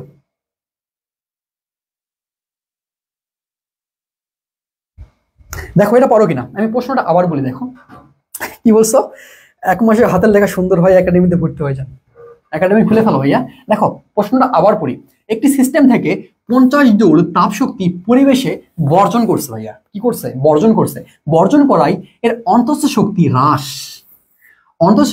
হ্রাস পেয়ে 25 জুল হলো, কৃত কাজ কত। প্রশ্ন ধরতে পারছো, কি কি দিছে দেখো। প্রথমে বলছে কি এত জুল তাপ শক্তি পরিবেশে বর্জন করছে। ভাই দেখো তাপ শক্তি যদি বর্জন করে তাহলে কি হয়, তাপ শক্তি বর্জন করলে কি ডিকিউটাই পজিটিভ হয় নাকি নেগেটিভ হয়। তাপ শক্তি বর্জন করলে কি নেগেটিভ হয়, গ্রহণ করলে কি হয় পজিটিভ হয়। তাহলে যে ভ্যালুটা তোমার দেওয়া আছে ভাই সেটা অবশ্যই নেগেটিভ হবে। কত, যেহেতু 50 জুল ত্যাগ করছে, 50 জুল, ধরতে পারছো। তারপরে দেখো বর্জন করলে তো তাপমাত্রা কমবে, তাই না। বর্জন করায় অন্তঃস্থ শক্তি হ্রাস পাইলো। অন্তঃস্থ শক্তি যদি হ্রাস পায় তাহলে ডিউটা কি হয়, পজিটিভ হয় নাকি নেগেটিভ হয়, বলো। ডিউটা কি পজিটিভ নাকি নেগেটিভ, অবশ্যই কি ডিউটা নেগেটিভ। দেখো তাই ভ্যালুটা কত ভাইয়া, 25। তাহলে তোমার বের করতে বলছে ডিডব্লিউটা কত, ডিডব্লিউটা কত।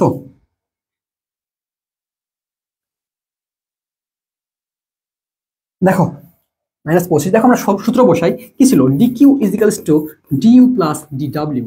তোমার এই ডিডব্লিউ এর মানটা বের করতে হবে। তোমার দেওয়া আছে কি ডিকিউ এর ভ্যালুটা দেওয়া আছে, সেটা কত, -50 সমান ডিইউ কত, -25 প্লাস ডিডব্লিউ। এখন জাস্ট এটা ইফে পার করো, তোমার ডিডব্লিউ মানটা আসবে কত, -25 জুল। বুঝতে পারছো, তোমরা কি বুঝতে পারছো। হ্যাঁ, তোমার এই গ্রহণ বর্জন কথাটা কিন্তু দেখতে হবে ভাইয়া। তাপ শক্তি হ্রাস বৃদ্ধি যখন ম্যাথগুলো করবা না, এই যে ডিকিউ পজিটিভ হচ্ছে নাকি নেগেটিভ হচ্ছে, এই বিষয়গুলো অবশ্যই তোমাদের মাথায় রাখতে হবে। মাইনাস হবে, হ্যাঁ এমডিসিএম ভাইয়া তোমার মাইনাস হবে, এখানে -25 জুল, -25 জুল, বুঝছো। হ্যাঁ পরে আসো। তাপ দ্বারা কৃত কাজ, পরেরটা কি ভাইয়া,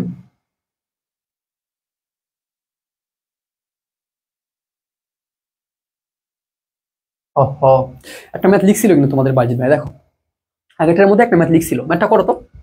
আমি এখানে একটু লিখে দিই, হ্যাঁ এটা একটু লিখে দিই। তাপ দ্বারা কৃত কাজ, দেখো সমচাপ প্রক্রিয়ায় কোন প্রক্রিয়ায় কৃত কাজের ফর্মুলা কি, সমচাপ প্রক্রিয়ায় কৃত কাজ হচ্ছে ডিডব্লিউ ইজিক্যালস টু পিডিভি, সমচাপ প্রক্রিয়ায়। তারপরে দেখো সম আয়তন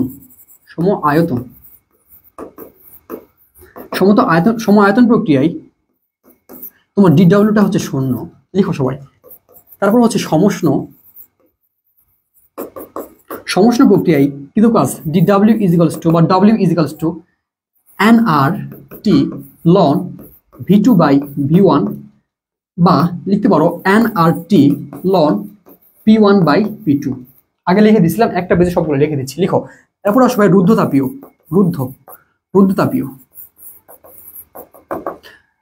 কৃত কাজ কি ছিল, W equals to nR divided by 1 minus gamma T2 minus T1। বুঝতে পারছো, রুদ্ধতাপের ক্ষেত্রে কি nR by 1 minus gamma T2 minus T1। এখন দেখো ভাইয়া PV ইজিক্যালস টু nRT, এটা তো জানো নাকি, এটা জানো না। দেখো nRT এর পরিবর্তে তুমি কি PV লিখতে পারো, nRT এর পরিবর্তে PV লিখতে পারো তো। দেখো এই nR কি কনস্ট্যান্ট না, দেখো nR কনস্ট্যান্ট, তাহলে T চেঞ্জ যদি হয় তাহলে আমাদের কি PV চেঞ্জ হবে, রাইট। এখন এখানে আসো, দেখো nRT, এটার সাথে তুমি এটা গুণ করো, nRT2 না, তাহলে nRT2 এর পরিবর্তে কি লিখতে পারবা, P2V2, লিখো এখানে P2V2। মনে বুঝাতে পারছি, P2V2 দেখো এই nr আবার T1 গুণ করো তাহলে কি আসে nr T1 না, nr T1 এর পরিবর্তে কি লিখতে পারবা P1V1। আচ্ছা লিখো P1V1 ডিভাইডেড বাই নিচে যেটা ছিল সেটাই। তাহলে সূত্রটা কি আসে ভাই দেখো, এই সূত্রটা কিন্তু লিখতে পারো, রুদ্ধতাপীয় প্রক্রিয়াকৃত কাজের ফর্মুলা ওটাও লিখতে পারো, nr by 1 minus gamma T2 minus T1 অথবা P2V2 minus P1V1 divided by 1 minus gamma. বুঝতে পারছো? এই সূত্রটা লিখে রাখো। হ্যাঁ, এই সূত্রটা লিখো আর পরে কোশ্চেনটা করো, পরে কোশ্চেনটা উত্তর করো। কোন সিস্টেম 1500 জুল তাপ শোষণ করে, দেখো আমি করে দিচ্ছি। তাপ শোষণ করলে কি হয়, ডিকিউ পজিটিভ হয়, পজিটিভ 1500 জুল। হ্যাঁ, তারপর কি করে এবং এত কাজ সম্পাদন করে, ডিডব্লিউ কত 82, তাই না, কাজ সম্পাদন করে। সিস্টেমের অন্তঃ শক্তির পরিবর্তন অর্থাৎ ডিউটা কত, D U equals to what, just minus করবো ভাইয়া। দেখো একবার লিখতেছি 1500 ইজিক্যালস টু ডিইউ প্লাস কত 82, জাস্ট বিয়োগ করো, ডিইউ ইজিক্যালস টু কত আসে বিয়োগ করো 8 হাতের 1 9 1 4 1418, ঠিক আছে নাকি ভাই? দেখো তো আমার ক্যালকুলেশনটা বিয়োগটা ঠিক আছে কিনা। 1418, সাবাস। পরে আসো, দেখো D Q equals to D U plus P D V সমীকরণ দিয়ে তাপগতিবিদ্যার প্রথম সূত্র গাণিতিকভাবে প্রকাশ করা হয়। প্রথম ডিইউ প্রতীকের সাহায্য ব্যবস্থার কোন পরিবর্তন বোঝানো হয়? আচ্ছা, ডিইউ দ্বারা কি বোঝানো হয় ভাইয়া?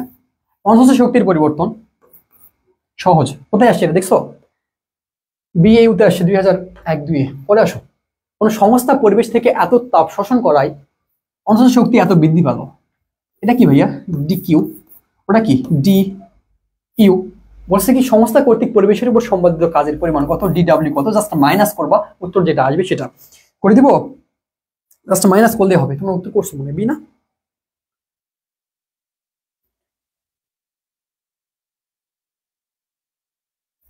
দেখো এটা সহজ ছিল। পরে আসো, শক্তি ও তাপের রূপান্তর। দেখো ভাইয়া ইম্পর্টেন্ট একটা টাইপ, শক্তি ও তাপের রূপান্তর। ভাইয়া দেখো একটা সিস্টেমে তুমি যদি বাইরে থেকে তাপ শক্তি সরবরাহ করো, হ্যাঁ, তাহলে দুইটা ঘটনা ঘটতে পারে। হয় তোমার সিস্টেমের ভৌত অবস্থার পরিবর্তন হবে অথবা সিস্টেমের কি হবে,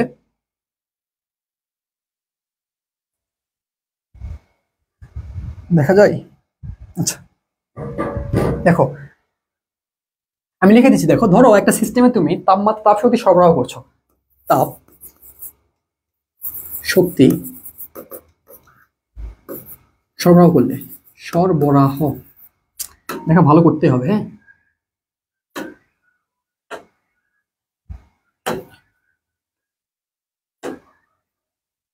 দেখো তাপ সরবরাহ, তাপ যদি সরবরাহ করো ভাইয়া, তাপ সরবরাহ করলে তোমার দুইটা জিনিস হইতে পারে। এক, তোমার কি জাস্ট অবস্থার পরিবর্তন হচ্ছে, অর্থাৎ বরফ থেকে কি হচ্ছে, বরফ থেকে পানি হচ্ছে বা পানি থেকে বাষ্প হচ্ছে, অবস্থার পরিবর্তন।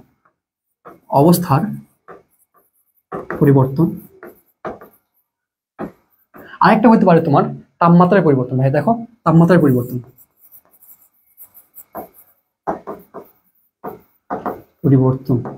দেখো যদি অবস্থার পরিবর্তন হয় ভাইয়া তাহলে ডিকিউ বা তোমার শক্তির পরিমাণটা কি হবে, শক্তিটা কি হবে দেখো এম এল এফ অথবা এম এল ভি, যেটা আমরা দেখবো অ্যান্টোমিতে, এম এল ভি। বুঝতে পারছো?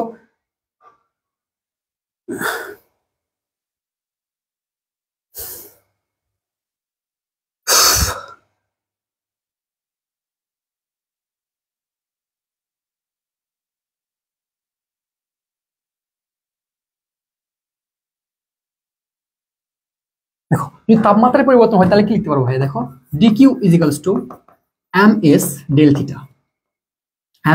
থিটা, ভাই খুবই ইম্পর্টেন্ট একটা জিনিস এখানে। দেখো তুমি এখান থেকে লিখতে পারো কি, দেখো শক্তি আমি কি দ্বারা প্রকাশ করবো, এইচ দ্বারা প্রকাশ করলাম অথবা ডাব্লিউ দ্বারা প্রকাশ করলাম, সমস্যা নেই। শক্তি ইজিক্যালস টু তুমি লিখতে পারো কি, সব ধরনের শক্তি তুমি ইজিক্যালস টু দিয়ে লিখতে পারো, ইকুয়াল দিয়ে। দেখো তাহলে এই শক্তির সমান কি লিখতে পারো, হাফ এম ভি স্কোয়ার। এটার সমান তুমি লিখতে পারো এম জি এইচ। এটার সমান তুমি লিখতে পারো ওগুলার মধ্যে যে কোনো একটা, দেখো এম এস ডেল থিটা, অথবা ওগুলা লিখতে পারো তুমি, অথবা এটা লিখতে পারো তরদর্থীর একটা, দেখো আই স্কোয়ার আর টি লিখতে পারো না ভাইয়া? কেন লিখলাম সবগুলো একসাথে লিখলাম কেন, তোমার দেখো, ধরো এই দুটা থেকে তোমার উচ্চতা যাচ্ছে, তোমার ভর দেওয়া আছে, ভর দিয়ে বললো কি উচ্চতা কত, কোয়েশ্চেন ব্যাংক বের করবো, পাবা উচ্চতা বের করতে বলবো, অথবা উচ্চতা দিয়ে তোমার বেগটা বের করতে বলতে পারে, অথবা তোমার এই যে তাপমাত্রার পরিবর্তন বের করতে বলতে পারে। দেখো, একটার সাথে আরেকটা কি রিলেটেড, এখান থেকে আরেকটা, এক সূত্র থেকে আরেকটা সূত্র যাইতে পারো তুমি, ম্যাথটাও তোমার দিতেই পারে। সুতরাং এই ফর্মুলাটা তোমার মনে রাখবা, এই ফর্মুলাটা অবশ্যই মনে রাখবা। হাফ এম বি স্কোয়ার সমান এম এস ডেল থিটা, আবার কি M G H I square R T, অর্থাৎ যত শক্তির ফর্মুলা জানো সবগুলো তুমি ইকুয়াল দিতে পারবো, এটা মনে রাখবা। ওটা আসো,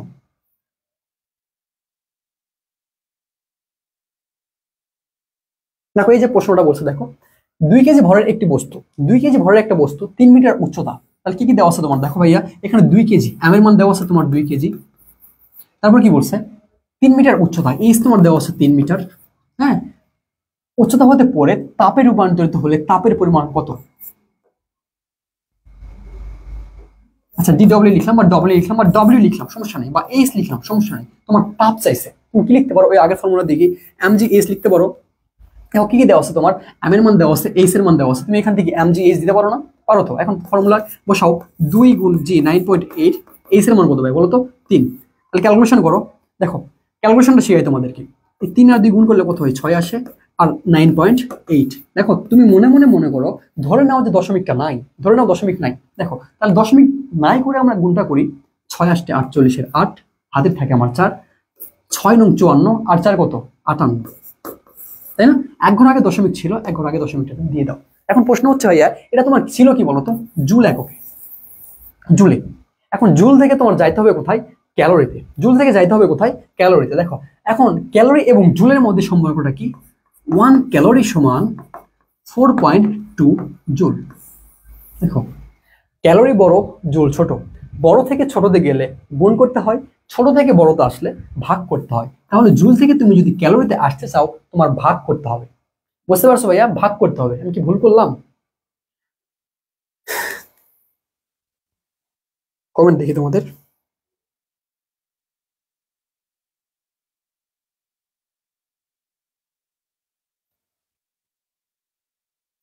আমি কি ভুল করলাম? দেখো, আচ্ছা আবার করে দেখো, এমজিএস করছি না আমি, দেখো এমজিএস করছি, এখন এটা থেকে আমরা কোথায় যাবো বলতো, ক্যালোরিতে যাবো, তাই না? ক্যালোরিতে গেলে তোমার কি, সরি, জুল থেকে ক্যালোরিতে আসতে তোমার ভাগ করতে হবে কি 4.2 দ্বারা, তাহলে 4.2 দ্বারা আমরা ভাগ করে দিই। দেখো 58.4 ডিভাইডেড বাই 4.2, ধরে নাও তোমার ভাইয়া, দেখো এই দশমিক নাই, হ্যাঁ দশমিক নাই। এখন এই 4 দিয়ে তুমি এটাকে কাটো, কত আসে দেখো তো ভাইয়া, 4 দিয়ে 5কে কাটো তুমি, তাহলে ভালো করে দেখো, 58.4 ডিভাইডেড বাই, আমি ক্লিয়ার করি, ইরেজ করে নিই, দেখো ক্যালকুলেশন দেখাই নেই, 58.4, এটাকে তোমার ভাগ করতে হবে 4.2 দ্বারা।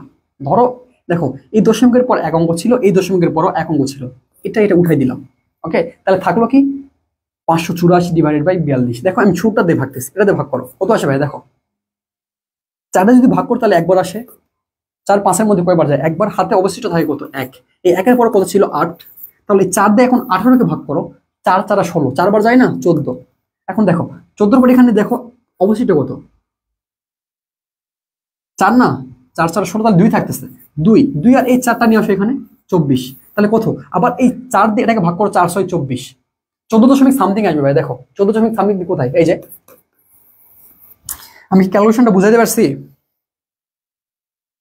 14 দশমিক সামথিং আসবে, হ্যাঁ দেখো 14-এর আশেপাশে কেউ নাই, এখানে 20 24 34, 14-এর কাছাকাছি তুমি নিয়ে আসতে পারলে ওটা উত্তর লাগাই দিবা, বুঝছো?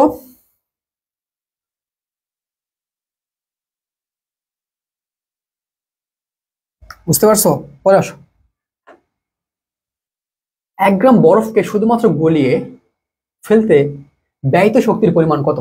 দেখো 1 গ্রাম বরফকে তুমি শুধুমাত্র গলাচ্ছ, 1 গ্রাম বরফকে শুধুমাত্র গলিয়ে ফেলতে ব্যয়িত শক্তির পরিমাণ কত। দেখো বরফ থেকে তুমি যদি গলাও কি হবে বলো তো ভাইয়া, 1 গ্রাম, দেখি উত্তর করো দেখি, 1 গ্রাম,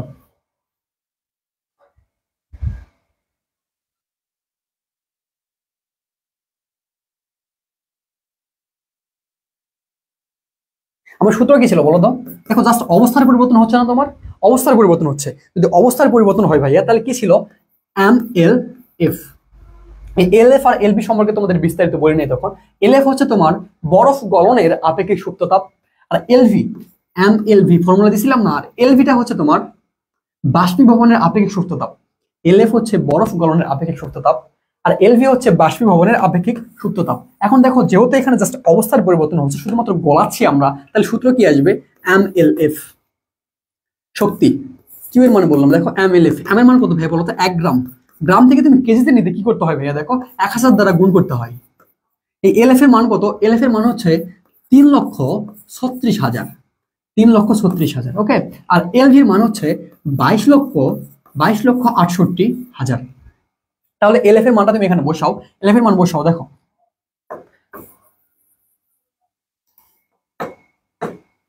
3,36,000। এখন দেখো ভাইয়া, এই 3 শূন্য, এই 3 শূন্য কাটতে পারো, আলটিমেট থাকে কি তোমার 336। উত্তর কোনটা? এ নাম্বার, বুঝছো? এ নাম্বার 336। বুঝতে পারছো? বুঝতে পারছি, বুঝতে পারছি বলো তো?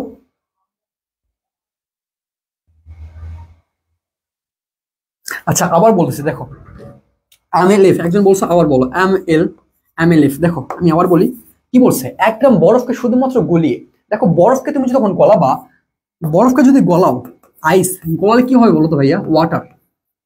তোমার কি এখানে কোথাও বলছে তাপমাত্রার পরিবর্তন? তাপমাত্রার পরিবর্তন হইলে আমরা অন্য ফর্মুলায় চলে যাইতাম। একটু আগে একটা তোমায় দেখাইছিলাম, তাপমাত্রার পরিবর্তন যেহেতু এখানে হয় নাই, সুতরাং আমরা কি দিব? অবস্থা পরিবর্তনের যে সূত্রগুলো ছিল, অবস্থা পরিবর্তনে আমাদের দুইটা সূত্র ছিল, একটা হচ্ছে এম এল ভি আর একটা হচ্ছে M L F. M L F কখন ইউজ করবো? যখন বরফ থেকে পানি হবে। এম এল ভি কখন ইউজ করবো? যখন কি পানি থেকে বাষ্প হবে। যেহেতু এখানে বরফ থেকে পানি হচ্ছে, সুতরাং তুমি কি লিখবা?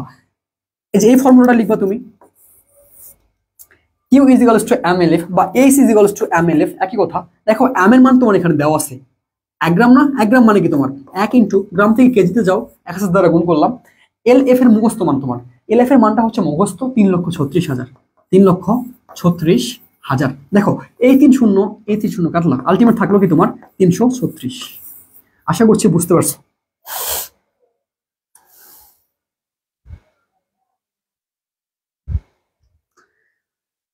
আশা করছি বুঝতে পারছো। দেখো পরে আসো, পরে কোশ্চেন আসো। দেখো 0°C তাপমাত্রার 1 কেজি বরফকে, 1 কেজি বরফকে 0°C তাপমাত্রার পানিতে পরিণত করতে কি পরিমাণ তাপের প্রয়োজন হবে?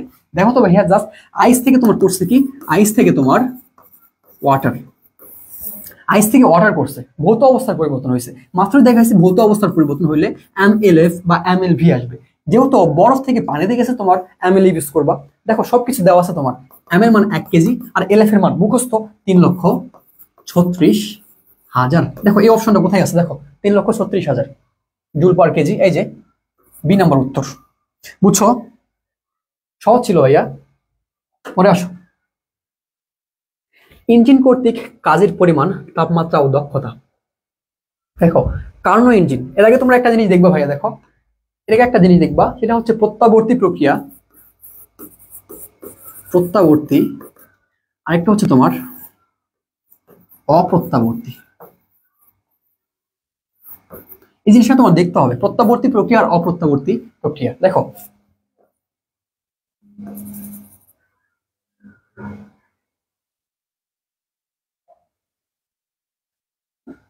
আম্মু ক্লাসে আছি, পরে ফোন দিচ্ছি না, ক্লাসে আছি, দাঁড়াও ফোন দিচ্ছি পরে, ক্লাসে আছি পরে ফোন দিচ্ছি।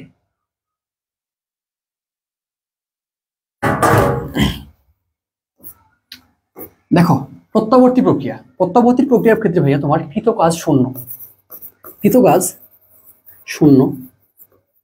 দেখো প্রত্যাবর্তী প্রক্রিয়া ভাই, দেখো তোমার তাপ শক্তি দেখো একটা।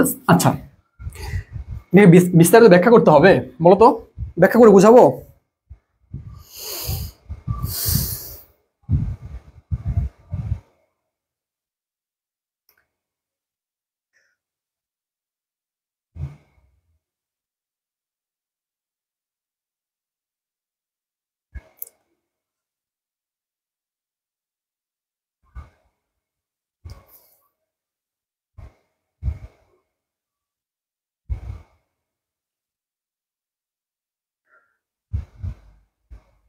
আচ্ছা দেখো, প্রত্যাবর্তী প্রক্রিয়া কি?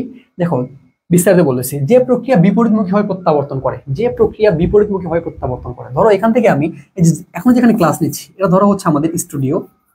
স্টুডিও, এই স্টুডিও থেকে আমি আমাদের ক্যাম্পাসে গেলাম।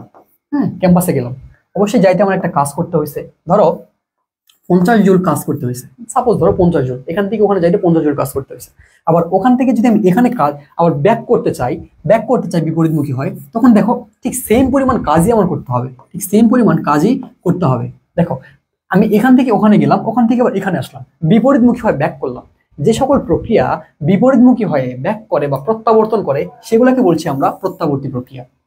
প্রত্যাবর্তী প্রক্রিয়ায় কৃত কাজ নেগেটিভ হয়, দেখো সরি জিরো হয়। দেখো এখান থেকে এখানে যাইতে তোমার কাজ যদি হয় পজিটিভ, তারপর ওখান থেকে বাও থেকে স্টুডিওতে আসছে তোমার কাজটা হয়েছে নেগেটিভ, আলটিমেট টোটাল কাজটা কত বা লব্ধি কাজটা কত?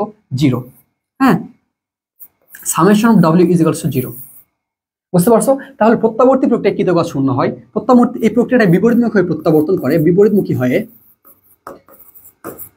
প্রত্যাবর্তন করে, কৃত কাজ শূন্য। দেখো প্রতি ধাপে গৃহীত এবং বর্জিত তাপের পরিমাণ সমান হয়। গৃহীত এবং বর্জিত তাপ, গৃহীত ও বর্জিত তাপ সমান হয়। বুঝতে পারছো? গৃহীত এবং বর্জিত তাপটা কি হয়? সমান হয়। এখন দেখো প্রত্যাবর্তী প্রক্রিয়া কি তোমার অটোমেটিক ঘটবে ভাইয়া? দেখো এখান থেকে আমি এটা ছেড়ে দিলাম, অটোমেটিক পড়ে গেল, এই কলমটা কি আবার জাদু করে উপরে উঠে যাবে? উঠবে? উঠবে না তো।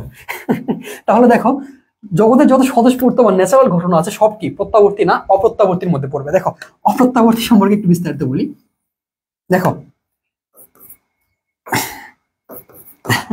দেখো এই প্রক্রিয়াটাকে অপ্রত্যাবর্তী প্রক্রিয়া বিপরীতমুখী প্রত্যাবর্তন করে না, কৃতকাজ শূন্য হয় না, মানে কৃতকাজ একটা পাওয়া যায়, শূন্য হয় না। তারপর কি দেখো গৃহীত ও বর্জিত তাপ, গৃহীত এবং বর্জিত তাপ সমান হয় না। উদাহরণ হিসেবে কি বলতে পারি প্রত্যাবর্তী এবং অপ্রত্যাবর্তী? ধরো আমি এই যে দেখো হাতে ঘষা দিলাম, একটা তাপ উৎপন্ন হয়েছে না ভাইয়া? এই তাপটা কি তুমি চাইলে আবার হাতের মধ্যে ব্যাক করতে নিয়ে আসতে পারবা? ব্যাক করে নিয়ে আসতে পারবা? পারবো না। কিন্তু দেখো সৃষ্ট তাপ বা তড়িৎ প্রবাহের কি ওই যে রোধের ফলে সৃষ্ট তাপ বা ঘর্ষণের ফলে সৃষ্ট তাপ, এগুলা কি তুমি আবার ব্যাক করতে পারো? ব্যাক করতে পারো না। কিন্তু সুতরাং কি প্রত্যাবর্তী অপ্রত্যাবর্তী প্রক্রিয়া এগুলা। আচ্ছা, যেটা বলছিলাম প্রত্যাবর্তী প্রক্রিয়ায় বিপরীতমুখী প্রত্যাবর্তন করে না, কৃতকাজ শূন্য হয় না। তারপর কি ভাইয়া? তারপর কি বলছিলাম বলতো? গৃহীত ও বর্জিত তাপ সেম হয় না। এই তিনটের সাথে মিলাই নিবা। বুঝতে পারছো? আচ্ছা, পরে ইঞ্জিন কর্তৃক কাজের পরিমাণ, তাপমাত্রা ও দক্ষতা। দেখো দক্ষতায় চলে যায়। দেখো কার্নো ইঞ্জিন সম্পর্কে একটু কথা বলি, দাঁড়াও। Karnaugh engine, Karnaugh engine, Karnaugh engine দোষ ত্রুটি মুক্ত একটা ইঞ্জিন। দেখো কার্নো ইঞ্জিন, দেখো এটা একটা কার্নো ইঞ্জিন। কার্নো ইঞ্জিন দেখো ভাই 4টা ধাপে সম্পন্ন হয়। কার্নো ইঞ্জিন কয়টা ধাপে সম্পন্ন হয়? 4টা ধাপে। একটা হচ্ছে তোমার প্রথম ধাপটা হচ্ছে সমষ্ণ প্রসারণ, পরেরটা হচ্ছে তোমার রুদ্ধতাপীয় প্রসারণ, পরেরটা হচ্ছে তোমার সমষ্ণ সংকোচন, এই চতুর্থ ধাপটা হচ্ছে তোমার রুদ্ধতাপীয় সংকোচন। রুদ্ধতাপীয় সংকোচন, এই 4টা ধাপে তোমার কার্নোর চক্রটা কি হয়? চলমান হয়। দেখো প্রথম ধাপে এখানে যদি তাপমাত্রা T1 হয়, হ্যাঁ P1 V1, দেখো তাপগতিক চলরাশিগুলো লিখতেছি, T1 P1 V1 লিখছি। সমষ্ণ প্রসারণের ক্ষেত্রে যেহেতু সমষ্ণ প্রক্রিয়া ভাইয়া, সমষ্ণ প্রক্রিয়ায় তাপমাত্রা তোমার ফিক্স থাকে। তাহলে এখানে যে তাপমাত্রা ছিল T1, এই পয়েন্টে এসেও তাপমাত্রা কি হবে? T2 হবে, T1 হবে। এটা বললাম A, এটা বললাম B, C point D point. ভালো করে বুঝো, সমষ্ণ প্রসারণের ক্ষেত্রে অর্থাৎ প্রথম ধাপের ক্ষেত্রে কি ছিল বলো? সমষ্ণের ক্ষেত্রে কি তাপমাত্রা ফিক্স, তাহলে এখানে তাপমাত্রা যেটা, এখানে তাপমাত্রা কি হবে? সেম হবে, T1 হবে। কিন্তু দেখো ভাইয়া তোমার চাপ এবং আয়তন কিন্তু চেঞ্জ হয়ে যাবে। চাপটা হয়ে গেল তোমার P2, আয়তনটা হয়ে গেল V2। ভালো করে দেখো। তারপর তৃতীয় ধাপে চলে আসো রুদ্ধতাপীয়। দেখো ভাইয়া রুদ্ধতাপীয় ক্ষেত্রে তোমার কি তাপমাত্রা চেঞ্জ হবে, চাপ চেঞ্জ হবে, আয়তন চেঞ্জ হবে, সবই চেঞ্জ হবে। চেঞ্জ ছিল নাকি তাপ শক্তি, কিন্তু তাপ শক্তি নিয়ে কোনো কথা নাই। সুতরাং কি লিখতে পারো? এই ধাপে এই পয়েন্টে এসে তোমার T2, এখানে তাপমাত্রা T1 ছিল, তাপমাত্রা পরিবর্তন হয় T2 হয়ে গেল। তারপর কি আচ্ছা P2 ছিল P3 হইল, P2 ছিল V3 হইল। বুঝতে পারছো? এই ধাপে আসো, এখানে আসো। দেখো ভাই এটা আবার কি সমষ্ণ না? সমস্যার ক্ষেত্রে কি হয়, তাপমাত্রা ফিক্স, তাহলে এখানে যে তাপমাত্রা ছিল T2, এখানে তাপমাত্রা কি হবে, T2 হবে। তাহলে এখানে ডি পয়েন্টে তাপগুলো চলরাশিগুলো কি কি, T2, P4, V4। এটুকু বুঝতে পারছো? এখন আসো দেখো ভাই, এখান থেকে যে এমসিকিউটা তোমার আসবে আলটিমেট, এখান থেকে যে এমসিকিউটা আসবে দ্বিতীয় ধাপে দেখো, রুদ্ধতাপীয় প্রসারণ না, রুদ্ধতাপীয় প্রসারণ কার্নোর ইঞ্জিনের ক্ষেত্রে বা কার্নোর চক্রের ক্ষেত্রে দ্বিতীয় ধাপে, অর্থাৎ রুদ্ধতাপীয় প্রসারণের ক্ষেত্রে যখন প্রসারণ হয় তখন কি হয় ভাইয়া, আয়তন আমার বাড়ে। যদি আয়তন বাড়ে ভাইয়া তাহলে কি হয়, কি হয়, অন্তঃস্থ শক্তি হ্রাস পায়। যদি অন্তঃস্থ শক্তি হ্রাস পায় কি হয়, তাপমাত্রা কমে। যদি তাপমাত্রা কমে তাহলে কি হয়, সিস্টেমটা শীতল হয়। এই এমসিকিউটা পরীক্ষায় আসে। কার্নোর চক্রে দ্বিতীয় ধাপে কি ঘটে, সিস্টেম শীতল হয়। কেন শীতল হয়, তোমার আয়তন বাড়তেছে, বা প্রসারণ না, প্রসারণে কি আয়তন বাড়ে বা কাজ পজিটিভ হচ্ছে, ডিও নেগেটিভ হচ্ছে, তাপমাত্রা কমতেছে, শীতল হচ্ছে। বুঝতে পারছি? এটা কিন্তু পরীক্ষায় আসে। আবার দেখো চতুর্থ ধাপে রুদ্ধতাপীয় সংকোচন। ভাইয়া যখন সংকোচন তখন কি দেখো, আয়তনটা কমে যাচ্ছে না, আয়তন কমতেছে মানে কি, ডিডব্লিউটা হচ্ছে তোমার নেগেটিভ। ডিডব্লিউ কি বলতো ভাইয়া, ডিডব্লিউ নেগেটিভ। ডিডব্লিউ নেগেটিভ হয় ভাইয়া, ডিডব্লিউ নেগেটিভ হলে কি হয়, তোমার ডিউটা হবে পজিটিভ। ডিউ যদি পজিটিভ হয় ভাইয়া, তোমার তাপমাত্রা কি হবে, তাপমাত্রা বাড়বে, সিস্টেমটা কি হবে, উষ্ণ হবে। বুঝতে পারছো? আমার সামারি হচ্ছে, কার্নোর চক্রের দ্বিতীয় ধাপে তোমার তাপমাত্রা হ্রাস পাওয়াই সিস্টেম শীতল হয়। কার্নোর চক্রের চতুর্থ ধাপে তাপমাত্রা বৃদ্ধি পাওয়াই সিস্টেম কি হয়, উষ্ণ হয়। এই দুটো পরীক্ষায় আসে। বুঝতে পারছো? পরে আসো দেখো, এখন আমরা ইঞ্জিনের কৃতকাজ দেখবো। আমরা কি দেখবো, দক্ষতাটা দেখবো। দেখো ধরো এটা সিস্টেম,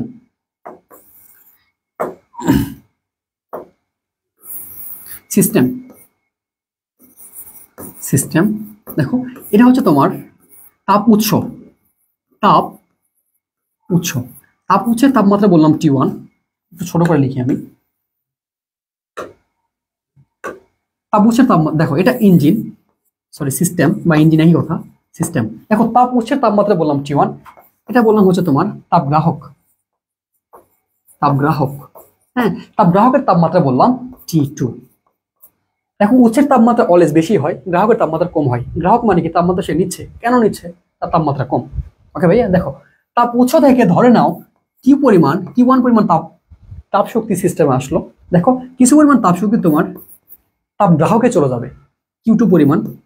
দেখো তোমার আলটিমেট কাজটা তাহলে কত, দেখো আলটিমেট কাজটা কতটুকু, এই পরিমাণ গ্রহণ করছো তুমি, এই পরিমাণ বর্জন করছো। গ্রহণ যেটুকু করছো, বর্জন যেটুকু করছো, ওই দুটার পার্থক্য কি আমার আলটিমেট কাজ না? তাহলে কাজ কতটুকু, W equals two Q1 minus Q2। বুঝতে পারছো? এটা হচ্ছে তোমার তাপ ইঞ্জিন কর্তৃক কাজের পরিমাণ, যেটুকু কাজ তুমি গ্রহণ করতেছো আর যেটুকু বর্জন করতেছো তার ঠিক ডিফারেন্সটা আর কি। দেখো এখন যদি আমি বলি তোমার বর্জিত তাপের পরিমাণ কত, বর্জিত তাপ বা তোমার অপচয়কৃত তাপ, এই তাপটা কি তোমার অপচয় হচ্ছে না? এই তাপটা অপচয় হচ্ছে না ভাইয়া, অপচয় হচ্ছে। তাহলে অপচয়কৃত তাপ শক্তি কি, দেখো এই জাস্ট এটা তুমি বার করে নাও। তাহলে Q1 মাইনাস W, এটা কি বলতো ভাই, তোমার অপচয়। এটা হচ্ছে তোমার অপচয়, এটা অবশ্যই এটা কিন্তু তোমার কৃতকাজ। বুঝতে পারছো?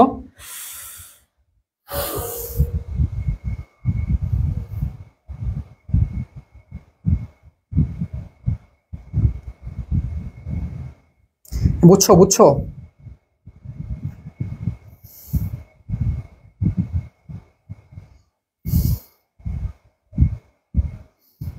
হ্যাঁ বুঝতে পারছো? কতজন আছো আসলে? দেখো দেখো পরে আগাচ্ছি, বুঝতে পারতো সেখানে একটু জানো। হ্যাঁ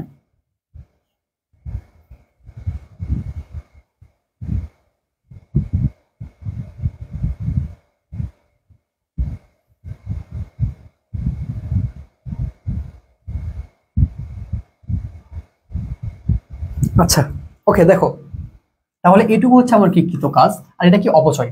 এখন দেখো ভাইয়া, আমরা যদি দক্ষতা চাই, দক্ষতা বা ইফিসিয়েন্সি, ইফিসিয়েন্সি কথার অর্থ কি ভাইয়া, দেখো একটা পেজ নেই, দক্ষতা, দক্ষতা দেখো এই দক্ষতা কি দ্বারা প্রকাশ করি আমরা, আউটপুট, শর্টকাট দেখো আউটপুট ডিভাইডেড বাই ইনপুট না, কতটুকু আউটপুট দিচ্ছ, সেই আউটপুট থেকে তুমি কতটুকু ইনপুট দিচ্ছ, সেই ইনপুট থেকে তুমি কতটুকু আউটপুট পাচ্ছ।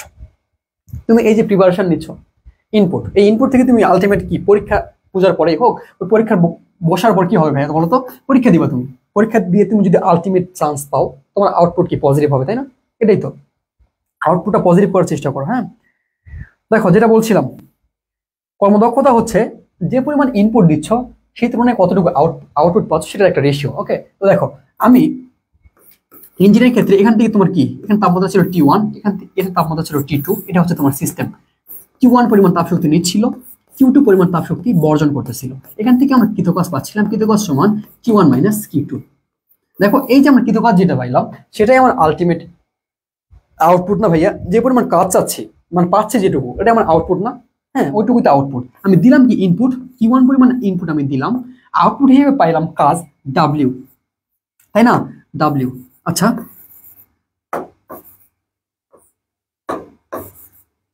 দেখো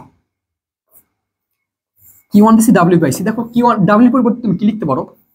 Q1 minus Q2 divided by Q1। এখানে একটু ক্যালকুলেশন করো, তাহলে এটা ইজ ইকুয়ালস টু তোমার আসে 1 minus Q2 divided by Q1। হ্যাঁ, এটাই তোমার হচ্ছে কি, এটা তোমার কর্মদক্ষতার ফর্মুলা। কর্মদক্ষতার ফর্মুলা তাহলে কি পাইলাম, কি পাইলা বলো তো ভাইয়া?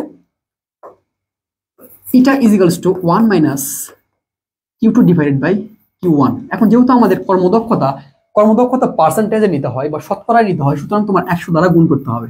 এটা তোমার ফর্মুলা ভাইয়া। একটু পরে ম্যাথ করবো, দেখো একটু পরে আমরা ম্যাথ করবো। এখন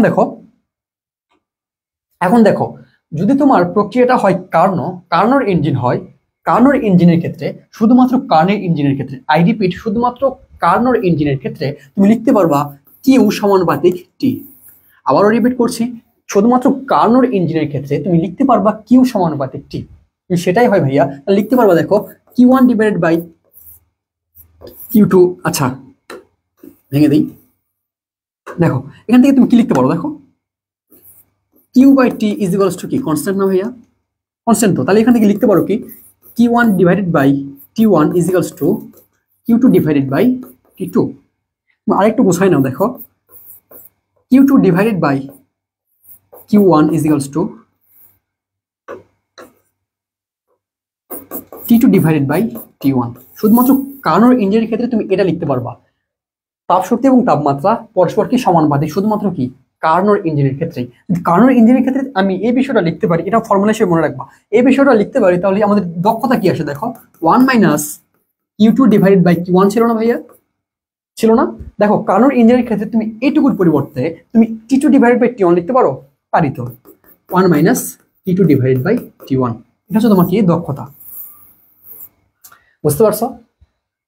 এটা হচ্ছে তোমার কার্নোর ইঞ্জিনের ক্ষেত্রে তুমি চাইলে এই সূত্র ইউজ করতে পারবা, এই সূত্র ইউজ করতে পারবা। কিন্তু শুধুমাত্র তোমার যদি বলে যে কোনো তাপীয় ইঞ্জিনের ক্ষেত্রে তুমি শুধুমাত্র এই ফর্মুলাটা ইউজ করতে পারবা, নট টেম্পারেচার। টেম্পারেচার দিয়ে তুমি কর্মদক্ষতা বের করতে পারবা না, মনে রাখবা। মোটামুটি আমাদের শেষ। দেখি আমাদের, আচ্ছা দেখো আমি এখানে তোমাদের রেফ্রিজারেটরটাও দেখাই দিই। ও আচ্ছা, তোমাদের এন্ট্রপি আছে তাই না? আচ্ছা রেফ্রিজারেটর পরে দেখাবো না, কোশ্চেনটা দেখি। দেখো কি বলছে, গৃহীত ও বর্জিত তাপ যথাক্রমে H1 H2। গৃহীত তাপ কোনটা ভাইয়া? H1, H2 কি বর্জিত তাপ হলে ইঞ্জিনের দক্ষতা কোনটি? দেখো আমরা কি জানি 1 মাইনাস Q2, বর্জিত তাপ Q2 ছিল না, Q2 বাই Q1। দেখো এই বর্জিত তাপের জায়গায় তোমার কি লিখছে 1 minus H2 divided by H1, এটা ফর্মুলা কোনটা? দেখো 1 মাইনাস H2 মাইনাস H1, এই যে এ নাম্বার। বুঝছো ভাইয়া?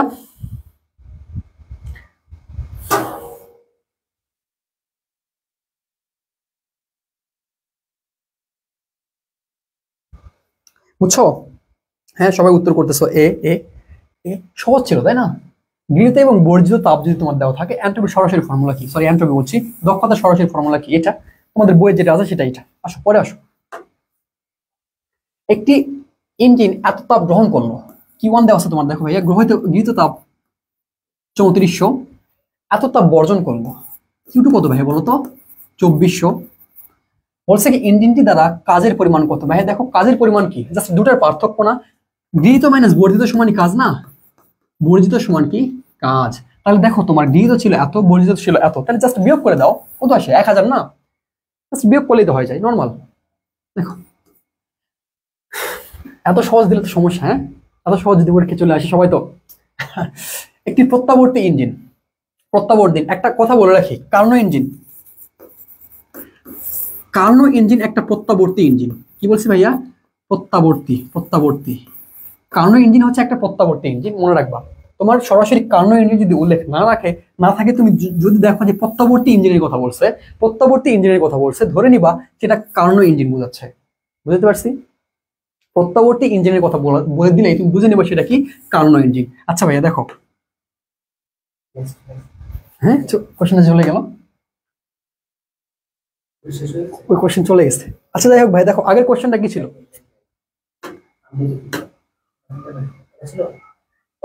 ওটা একদম ক্লিন অল হয়ে গেছে, গেলাম।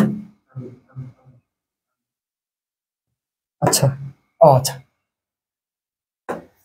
দেখো আমি আবার বলি, দেখো তোমার যদি প্রত্যাবর্তী ইঞ্জিনের কথা বলে দাও থাকে, প্রত্যাবর্তী ইঞ্জিন, তাহলে ধরে নিবা সেটা কার্নো ইঞ্জিন। কেন? কার্নোর ইঞ্জিন একটা প্রত্যাবর্তী ইঞ্জিন। আচ্ছা দেখো এই কোশ্চেনটা সলভ করি আমরা। দেখো কি বলছে, দেখো তো ভাইয়া, একটি প্রত্যাবর্তী ইঞ্জিন, প্রত্যাবর্তী ইঞ্জিন এত এত ডিগ্রি সেলসিয়াস এবং এত ডিগ্রি সেলসিয়াস তাপমাত্রায় কার্যকর হলে এর সর্বাধিক দক্ষতা কত? ভাই তোমরা সকলে জানো তাপ উৎসের তাপমাত্রা অলওয়েজ বেশি হয়, তাপ গ্রাহকের তাপমাত্রা কম হয়। তাহলে এটা কি তোমার বলতো ভাইয়া? তাপ উৎসের তাপমাত্রা অর্থাৎ T1 দেওয়া আছে, এটা কি তাপ গ্রাহকের তাপমাত্রা অর্থাৎ T2 দেওয়া আছে। তুমি এখন কি করবা? জাস্ট দক্ষতা বের করবা। দক্ষতার ফর্মুলা কি? 1 minus T2 divided by T1। কেন T2 বাই T1 লিখতে পারলাম? প্রত্যাবর্তী ইঞ্জিন মানে কি কার্নো ইঞ্জিন। এখন জাস্ট ভ্যালুগুলো ইনপুট করো। 1 মাইনাস, দেখো T2 এর মান কত? অবশ্যই এগুলো ক্যালভিনে নিবা, হ্যাঁ অবশ্যই তাপমাত্রাগুলো ক্যালভিনে নিবা। তাহলে T1 এর মান কত দেখো তো ভাইয়া? 167 প্লাস 273, যোগ করো কত আসে দেখো, কত দেখো? 7 হাতের 1 আর 13 14 4 হাতের 1, তাই না? ভুল করলাম নাকি ভাইজি?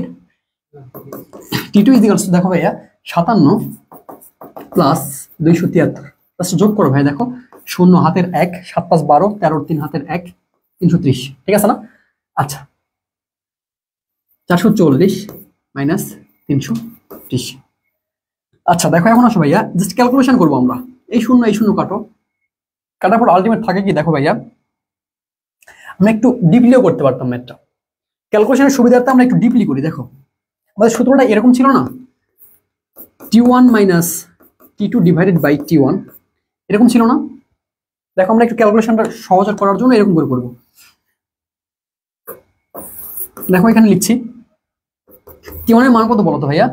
440 মাইনাস T2 কত? 330 ডিভাইডেড বাই 440। দেখো এখন বিয়োগ করো জাস্ট, 0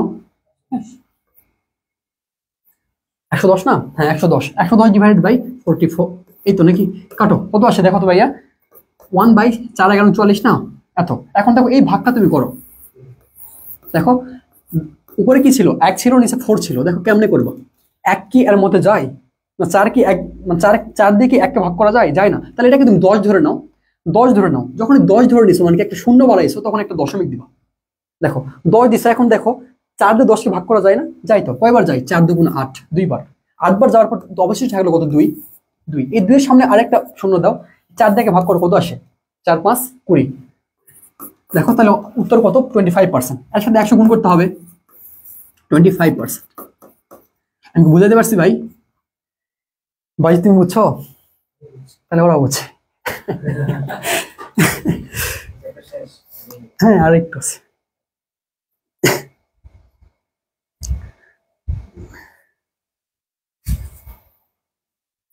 বুঝতে পারছো তোমরা? দেখো এই ম্যাথগুলো কিন্তু সহজ, বুঝছো? কিন্তু জাস্ট আমাদের কি ফার্স্ট ক্যালকুলেশন করতে হবে। পরের কোশ্চেনটা আসো, একটি কার্নো ইঞ্জিন, এত তাপমাত্রায় কাজ করে, কর্মদক্ষতা কত? আগের মতোই ভাইয়া, জাস্ট আমরা ক্যালকুলেশন করবো। ক্যালকুলেশন সেম ম্যাথ, বানানো ভুল লিখতেছি। যাই হোক তোমার ক্যালকুলেশন করে নিবা, হ্যাঁ সহজ, আগেরটার মতো সেম একদম। মনে রাখবা এই টেম্পারেচারগুলো অবশ্যই কি কেলভিনে নিয়ে যাবা, কেলভিন এককে নিয়ে যাবা, এটা কিন্তু ভুল হবে। পরে আসো এন্ট্রপির পরিবর্তন।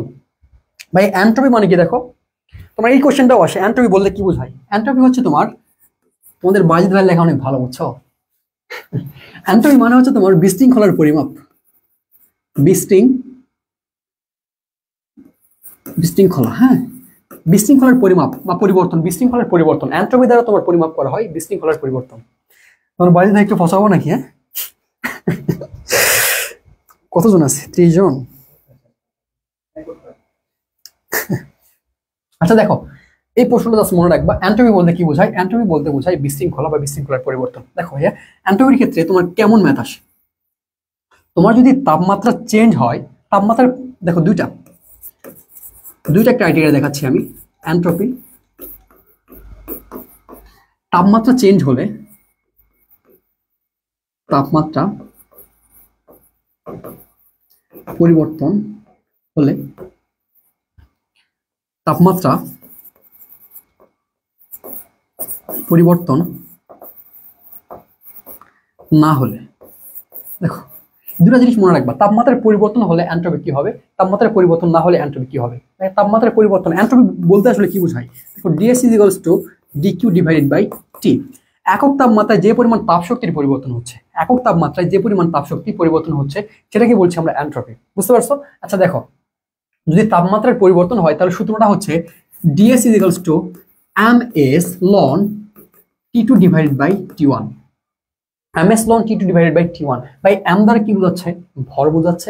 s দ্বারা কি বোঝাচ্ছে ভাই? দেখো আপেক্ষিক তাপ। s দ্বারা কি বোঝাচ্ছে? আপেক্ষিক তাপ। এখন s টা, এই আপেক্ষিক তাপটা তোমার মনে রাখতে হবে। দেখো পানির ক্ষেত্রে আপেক্ষিক তাপ হচ্ছে 4200 জুল পার কেজি, না জুল পার কেজি। তারপর হচ্ছে তোমার বরফের ক্ষেত্রে 2100 জুল পার কেজি। তারপর ভাই তোমার বাষ্পের ক্ষেত্রে, বাষ্পের ক্ষেত্রে তোমার 2000 জুল পার কেজি।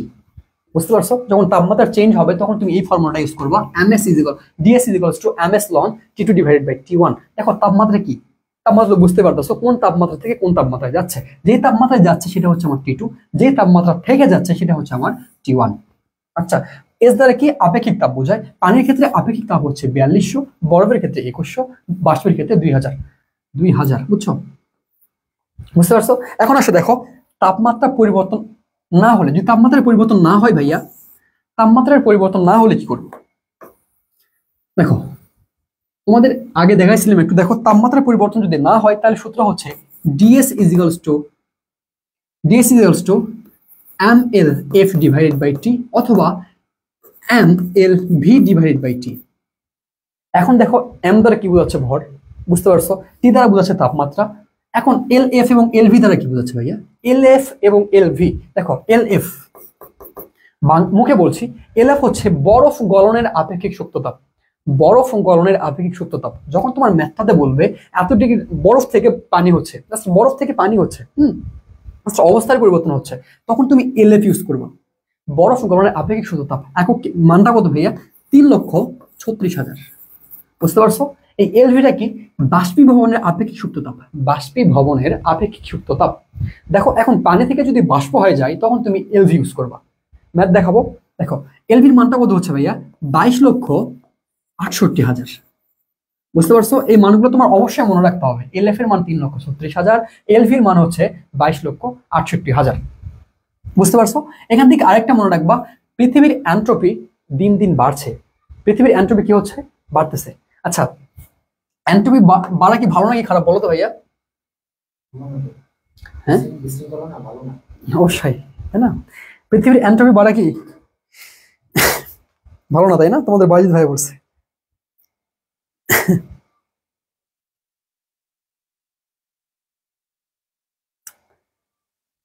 আচ্ছা দেখো, প্রশ্নটা করো, কার্নোচক্রে এন্ট্রপির পরিবর্তন। দেখো কার্নোচক্রে এন্ট্রপির পরিবর্তন। আচ্ছা, কার্নোচক্রে এন্ট্রপির পরিবর্তন। দেখো কার্নোর চক্রটা হচ্ছে তোমার একটা প্রত্যাবর্তী প্রক্রিয়া। প্রত্যাবর্তী। দেখো উত্তর পড়তে দেখি।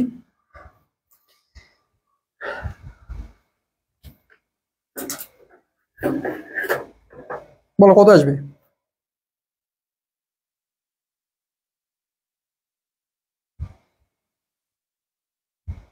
হ্যাঁ, প্রত্যাবর্তী প্রক্রিয়ায় লিখো, প্রত্যাবর্তী প্রক্রিয়ায় এন্ট্রপি শূন্য, প্রত্যাবর্তী প্রক্রিয়ায় এন্ট্রপি, আচ্ছা, প্রত্যাবর্তী প্রক্রিয়ায় ডিএস ইজ ইকুয়ালস টু 0। হ্যাঁ, আর অপ্রত্যাবর্তী প্রক্রিয়া, অপ্রত্যাবর্তী প্রক্রিয়া কি এন্ট্রপির মানটা কি বাড়তেছে না ভাইয়া? এন্ট্রপি হচ্ছে positive, DS is equals two positive, মনে রাখবা। প্রত্যাবর্তী প্রক্রিয়া এন্ট্রপি হচ্ছে 0, যেহেতু কার্নোর চক্র একটা প্রত্যাবর্তী প্রক্রিয়া, সুতরাং কি এন্ট্রপির মান কত? শূন্য, বুঝতে পারছো? আর অপ্রত্যাবর্তী প্রক্রিয়া এন্ট্রপি কি ধনাত্মক, বুঝছো? দেখো এখন ডিএস যদি নেগেটিভ হয়, ডিএসটা যদি নেগেটিভ হয়, কোনটা পরিবেশ বান্ধব বলো তো? এন্ট্রপি বাড়া, কমা, নাকি তোমার হচ্ছে শূন্য হওয়া? যখন নেগেটিভ মানে কি ভাই, শূন্যের চেয়েও কম, তখন কি এই জিনিসটা যখন এন্ট্রপির মান নেগেটিভ চলে আসবে, তখন তুমি বলতে পারবো না এটা পরিবেশ বান্ধব, পরিবেশ বান্ধব, বুঝছো?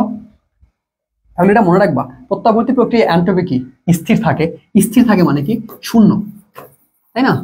স্থির থাকে, যে কোনো ভাবে বলতে পারে শূন্য, স্থির বা 0। আর অপ্রত্যাবর্তী প্রক্রিয়া কি ডিএস পজিটিভ হয়।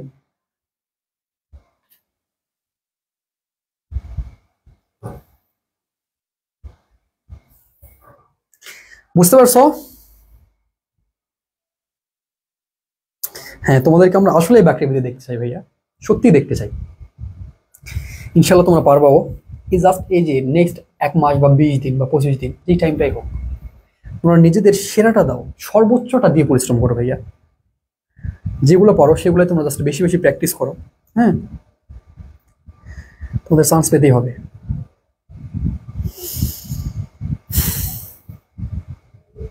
ইনশাল্লাহ পারবা তোমরা, ইনশাল্লাহ পারবা। কিছু ফেস আমাদের মুখ মানে চেনা, বুঝছো? ক্লাস নিতে আসলে এই মুখগুলোকে দেখতেই পারি, মানে শেষ পর্যন্ত থাকে আর কি। এরা সেই শুরু থেকেই লাইভ ক্লাস করতো, সেই আগে থেকেই, এই যে আমরা যখন হোয়াইট বোর্ডে পড়াতাম তখন থেকে শুরু থেকে শেষ পর্যন্ত ক্লাস করতো। এই এখনো শুরু থেকে শেষ পর্যন্ত তারা ক্লাস করতেছে। কি হইলো?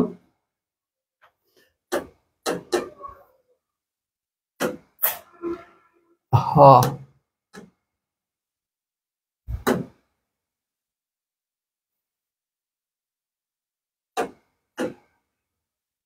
আচ্ছা, দেখো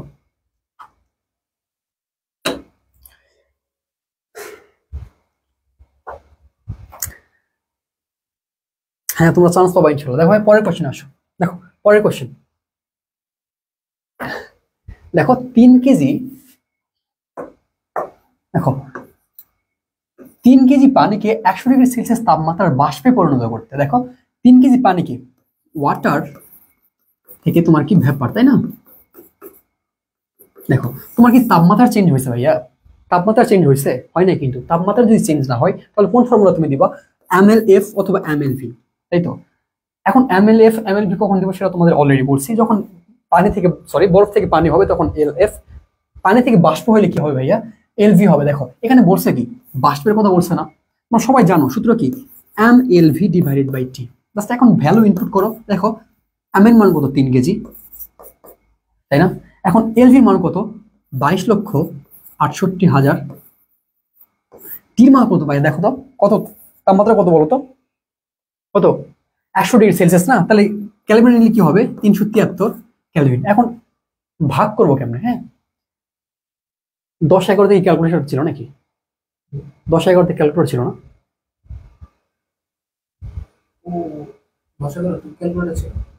আচ্ছা, তাও আমরা একটু হাতে হাতে করার চেষ্টা করি। হ্যাঁ, ওইটা আমি ক্যালকুলেটর ছিল যদিও, আমরা একটু হাতে করার চেষ্টা করি। দেখো এই 3 দিয়ে কি কাটো, কত আসবে ভাই? দেখো 3 পয়েন্টস, হ্যাঁ কত আসবে? দেখো 3 দিয়ে আমরা 373 কে কাটতেছি। 3 দিয়ে তুমি 3 কে কাটো একবার যায়, 3 দিয়ে 7 তে কাটো কয়বার যায়? 2 বার না? 3 2 6, হাতে 1 থাকে। দেখো 1 1 আর 3 13, 3 দিয়ে 13 কে কাটো কত? 3 4 12 না? 4 3 4 12, হাতের 1, দেখো এত আসবে। এখন এটা দিয়ে তোমার এটাকে কাটতে হবে, কত আসবে ভাই? দেখো তো 124 দিয়ে তুমি 200,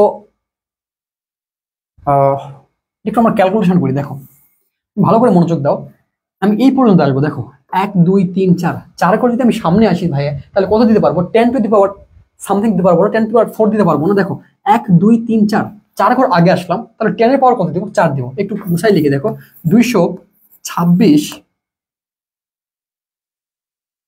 226 1 2 3 4 আচ্ছা 0.80 তাহলে কি দিব আমি 10⁴ দিব বুঝতে পারছো এখন দেখো এই 124 যে ধরো একে কাটলা তুমি সাপোজ ধরো 1 আসলো হ্যাঁ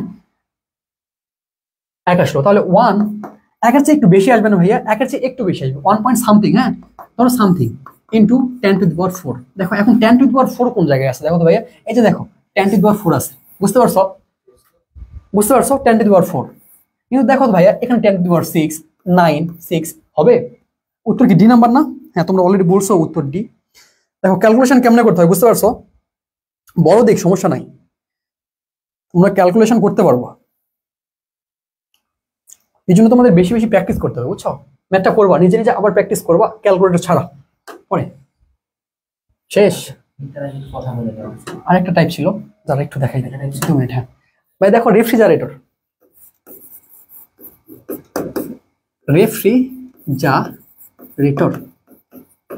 যদি সেরকম কোশ্চেন আসে না জাস্ট সূত্রটা দেখো রেফ্রিজারেটরের ক্ষেত্রে সূত্রটা কি ছিল বলতো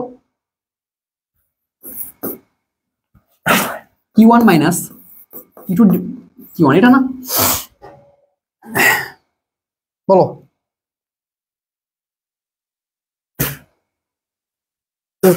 এটা কি ছিল কার্য সম্পাদক সহগ কে সময় এটা ছিল না K = Q1 minus Q2 Q1 এখন কোনটা দ্বারা কি বোঝাচ্ছে দেখো এটা হচ্ছে তোমার গৃহীত তাপ বিজিবি এটা বর্জিত তাপ এটা বর্জিত হ্যাঁ বর্জিত এটা হচ্ছে তোমার গৃহীত তাপ গৃহীত এটা কি তোমার বলো তো ভাইয়া বর্জিত একটা শব্দ ইউজ করছে তাই না বিজিবি এই রেফ্রিজারেটর আমি খুবই পেন দিত বুঝছো এই Q1 Q2 এলোমেলো করে ফেলতো এই জন্য এই টিকটা কাটাইছিলাম বিজিবি বি ফর বর্জিত জি ফর গৃহীত বি ফর বর্জিত আমরা উপর থেকে আসবো Q1 বর্জিত তাপ গৃহীত তাপ বর্জিত তাপ বুঝতে পারছো বর্জিত গৃহীত বর্জিত বিজিবি তোমরা ম্যাথ দেখে মান বসালে হয়ে যাবে হ্যাঁ শেষ তেমন কিছু আসবে না ভাইয়া জাস্ট সূত্রটা আসতে পারে অথবা তোমরা একটা কোশ্চেন দিবে যেটা তোমার গৃহীত তাপ বর্জিত তাপের মান দেওয়া থাকবে জাস্ট ক্যালকুলেশন করবা তাপগতিবিদ্যা শেষ বাজি দাসো কি বলবা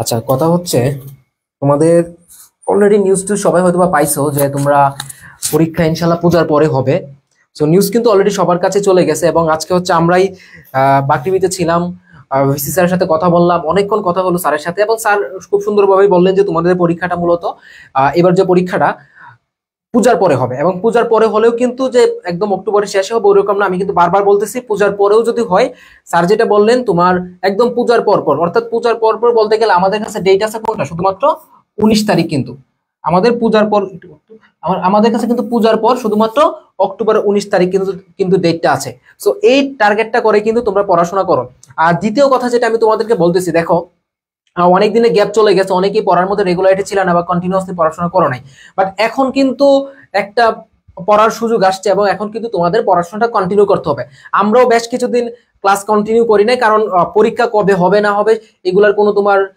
নির্দেশনা ছিল না বা কোনো আমরা কিছু জানতাম না তো আমাদের তো একটা রুটিন প্ল্যান করে আগাইতে হয় তো তোমরা খেয়াল করছো যে আমরা আসলে একটা প্ল্যান করছিলাম কি 4 তারিখের জন্য যখন মাঝে শুনলাম যে আমরা 4 তারিখ এক্সাম হবে তার আঙ্গিকেই কিন্তু বা ওই প্ল্যানটা করেই কিন্তু আমরা মূলত তোমাদের ফাইনাল রিভিশনটা কন্টিনিউ করতেছিলাম তো আমরা কিন্তু ওই প্ল্যানে আগাচ্ছি যাতে করে তোমরা হচ্ছে কি অক্টোবরের 4 তারিখের মধ্যে অন্যরা যেখানে তোমার অক্টোবরের মাঝামাঝি সময়কে টার্গেট করছে আমরা ওরকম না আমরা অক্টোবরের 4 তারিখের মধ্যে যাতে আমরা রিভিশন কমপ্লিট হয়ে যায় তারপর আমরা শুধু প্র্যাকটিস আর প্র্যাকটিস করবো হ্যাঁ এক্সাম চলবে প্র্যাকটিস হবে এবং এক্সামের ব্যাপারটা আমি আরেকটু বলতেছি সবাই থাকুক এরপর কিন্তু আরেকটা চ্যাপ্টার বাকি আছে একটা চ্যাপ্টার কিন্তু ক্লাস বাকি আছে ওটা ছোট চ্যাপ্টার অল্প করে শেষ হয়ে যাবে সো আমরা 4 তারিখের মধ্যে যাতে শেষ করতে পারি তাহলে কিন্তু তোমরা বোনাস টাইম পাবা সো আমরা কিন্তু ওই দিনে তোমার সাকিব ভাই ছিল আমরা কিন্তু ওই দিনই বলছিলাম যে আমরা 4 তারিখ টার্গেট করছি বাট এর মধ্যে যখন আমাদের সিলেবাসটা শেষ হবে কিন্তু তার পরবর্তীতে যদি এক্সাম পেছানো হয় তখন কিন্তু বোনাস টাইম পাবা এবং সেটাই কিন্তু এখন হচ্ছে সো তোমরা কিন্তু বোনাস টাইমও পাচ্ছ এবং সেই টাইমটা কিন্তু আরো ধামাকা একটা রিভিশন দিতে পারবা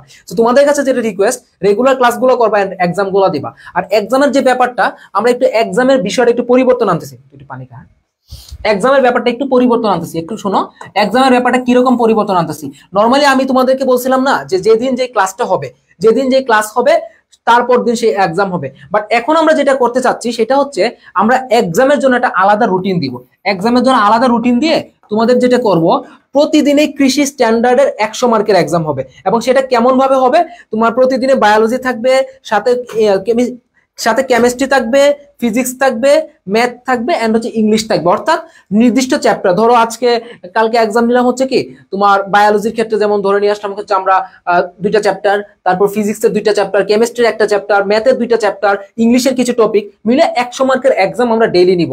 আর আগে যেটা করতাম যে আমরা তোমার শুধুমাত্র হচ্ছে কি ধরো যে 2টা চ্যাপ্টার যেটা ক্লাস হয়েছে পরের দিন জাস্ট এইটার এক্সাম। বাট এখন আর ওইভাবে নিচ্ছি না, ওইভাবে এক্সাম নিতে নিতে আসলে তোমরাও বোর হয়ে গেছে, আমরা আসলে অভ্যস্ত হয়ে গেছি। বাট এখন যেটা করণীয়, আমরা রেগুলার যাতে হচ্ছে কি একদম কৃষি স্ট্যান্ডার্ড, কৃষিতে যেমন মিক্সচার তোমার প্রত্যেকটা সাবজেক্টের কোশ্চেন থাকে, একদম ওইভাবে যাতে আমরা কৃষির ডেট পর্যন্ত আমরা এক্সামগুলো কন্টিনিউ করতে পারি। সো তোমাদের কাছ থেকে আমরা যেটা আশা করি সেটা হচ্ছে তোমরা প্রত্যেকেই রিকোয়েস্ট, ভাইয়া এখন হচ্ছে আর বেশি দিন সময় পাবা না, হয়তো বা 1 মাস হাতে আছে, 1টা মাস হচ্ছে রেগুলার কন্টিনিউ করো পড়াশোনাটা। কারণ চান্স কারা পাবা, আজকে যখন আমরা ভিসি স্যারের সাথে স্টুডেন্টরা স্মারকলিপি দেওয়ার পর ওরা বের হয়ে গেছে, তারপর হচ্ছে কি আমরা কথা বলতেছিলাম স্যারের সাথে, আমি ছিলাম, তোমার সাকিব ভাই ছিল, আমাদের আরেকজন ফ্রেন্ড ছিল, এবং আমরা 3জনই ছিলাম মোটামুটি আমাদের বাকৃবিতে।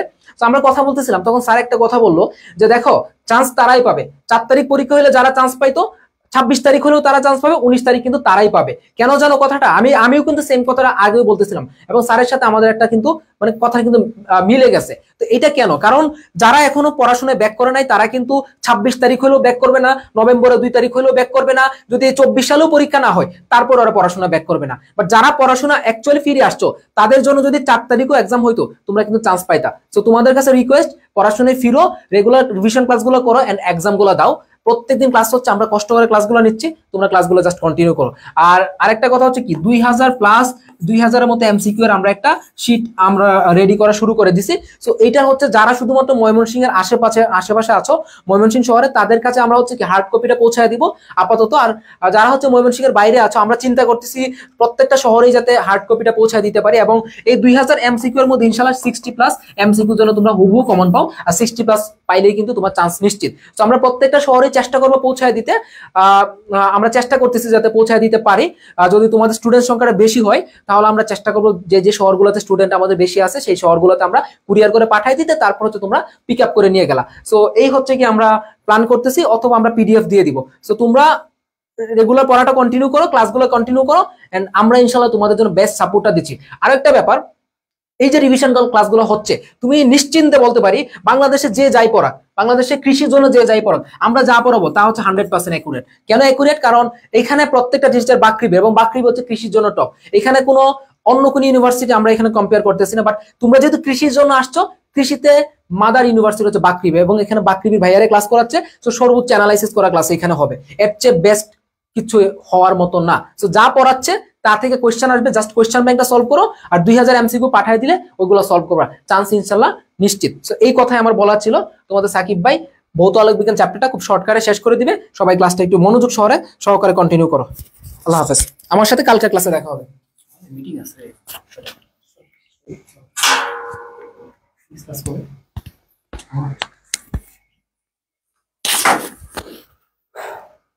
আজকে না গাই, ওর নেক্সট ক্লাসের সাথে করে দিব।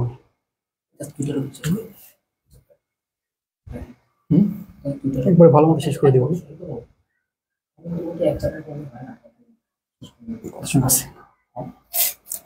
ওম থেকে যে ডাকতেছে, মেসেজ দিচ্ছে বারবার। বাঁধনের মাসিক মিটিং হচ্ছে, বাঁধনের মাসিক মিটিং আজকে রাখি।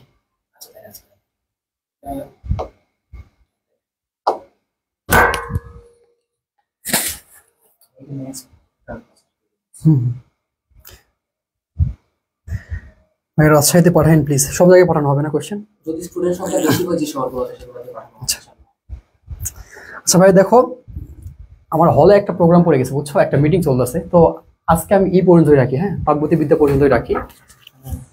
বলবি আমি প্রাগবতী বিদ্যা আমি আশা করি যেগুলো পড়াইলাম এগুলো যদি তোমরা ইয়ে করো, প্র্যাকটিস করো, তাইলে আশা করি তোমাদের হয়ে যাবে, একদম ভালো মতো হয়ে যাবে। এর বাইরে আসবে না ইনশাল্লাহ, আসলেই আসবে না, বেশি কঠিন কোশ্চেন এবার হবে না। আর ভৌত আলোক বিজ্ঞান বেশি টপিক কিন্তু ছিল না, হ্যাঁ, শেষ করতে পারতাম। তো নেক্সট ক্লাসের সাথে আমি এটা শেষ করে দিব, ভালো মতো শেষ করবো ইনশাআল্লাহ। ভৌত আলোক বিজ্ঞান তোমরা যেটা করবা, এই যে একটা চার্ট আছে না তরঙ্গের, তোমরা কোশ্চেন ব্যাংক খুললে দেখবে কিন্তু তরঙ্গ থেকে মেইন কোশ্চেন গুলো আসছে। তো তোমরা তরঙ্গের যে এই চার্ট গুলো রিডিং করে রেখে দিবা, আর হচ্ছে তোমরা কি দশা পার্থক্যটা দেখবা। এটা ক্লাস নিবে তোমার সাকিব ভাই, এটা ক্লাসের সাথে নিয়ে দিবে নেক্সট ক্লাসে। শুধুমাত্র তরঙ্গ থেকে প্রশ্ন আসছে, আর দশা পার্থক্য পথ পার্থক্য একটা সূত্র আছে, এইটা জাস্ট করবা। Very very important. কোশ্চেন আসলে এটা আসবে, না হচ্ছে তরঙ্গ আসবে, সোজা কথা। কোশ্চেন হয় দশা পার্থক্য আসবে, নয়তো তরঙ্গ আসবে। যদি না আসে সেদিন থেকে তোমার কি চ্যালেঞ্জ করা যায়, চ্যালেঞ্জ মাথায় আসতেছে না। তো এই একটা সূত্র দশা পার্থক্য কর। হ্যাঁ আরো পেন আছে তো, ভালো হচ্ছে। আচ্ছা, সো এই জিনিসগুলো জাস্ট কমপ্লিট করে রাখবা, ঠিক আছে? আচ্ছা, তোমাদের সাকিব ভাই যেহেতু তারা আছে, একটু আজকের মতো এখানে শেষ রাখো নাকি? শেষ করে দিই ভাইয়া। হ্যাঁ, নেক্সট যেদিন ক্লাস নিব তার সাথে তোমাদের 2-3টা চ্যাপ্টারই মানে এটা ইনক্লুড করবো আর কি, ভৌত আলোক বিজ্ঞান ইনশাআল্লাহ ইনক্লুড করে ভালো মতো শেষ করবো, সমস্যা নেই। আচ্ছা, তাহলে আজকের মতো আমরা এখানে রাখছি। কি একটা জিনিস বলার ছিল ভুলে গেছি। তো কালকে এক্সাম রুটিনটা হচ্ছে আমি কালকে রুটিনটা আমি একদম ম্যানুয়ালি দিয়ে দিচ্ছি, রুটিন কোনো স্লাইড না বানিয়ে আমি ম্যানুয়ালি দিয়ে দিচ্ছি। স্লাইডটা হয়তো বানাইতে আমাদের একটু টাইম লাগবে। তো কালকে হচ্ছে কি কি রুটিন থাকবে আমি রাতেই তোমাদেরকে জানাই দিব। তোমরা পরীক্ষা দিবা এবং একদিন সময় থাকবে, একদিনের মধ্যে পরীক্ষাটা দিবা। তো সবাই পরীক্ষা দিবা, পরীক্ষা কেউ মিস দিও না, ঠিক আছে? আর পড়াশোনা কন্টিনিউ করো, দেখা যাক রেগুলার ক্লাসগুলো করো। কালকে কিন্তু আমার ক্লাস আছে। হ্যাঁ, লাস্ট সময় বেস্ট এফোর্টটা দাও, দ্যাটস ইট, আর কিছুই না। সো ঠিক আছে, আল্লাহ হাফেজ। ভালো থাকো ভাইয়া। আল্লাহ হাফেজ। ঠিক আছে, আসসালামু আলাইকুম। আমাদের জন্য দোয়া করো, আমাদেরও পরীক্ষা 22 তারিখ থেকে। তো আমাদের জন্য একটু দোয়া টোয়া কইরো যাতে পরীক্ষাটা ভালো করে দিতে পারি, বুঝছো? ওকে, হ্যাঁ,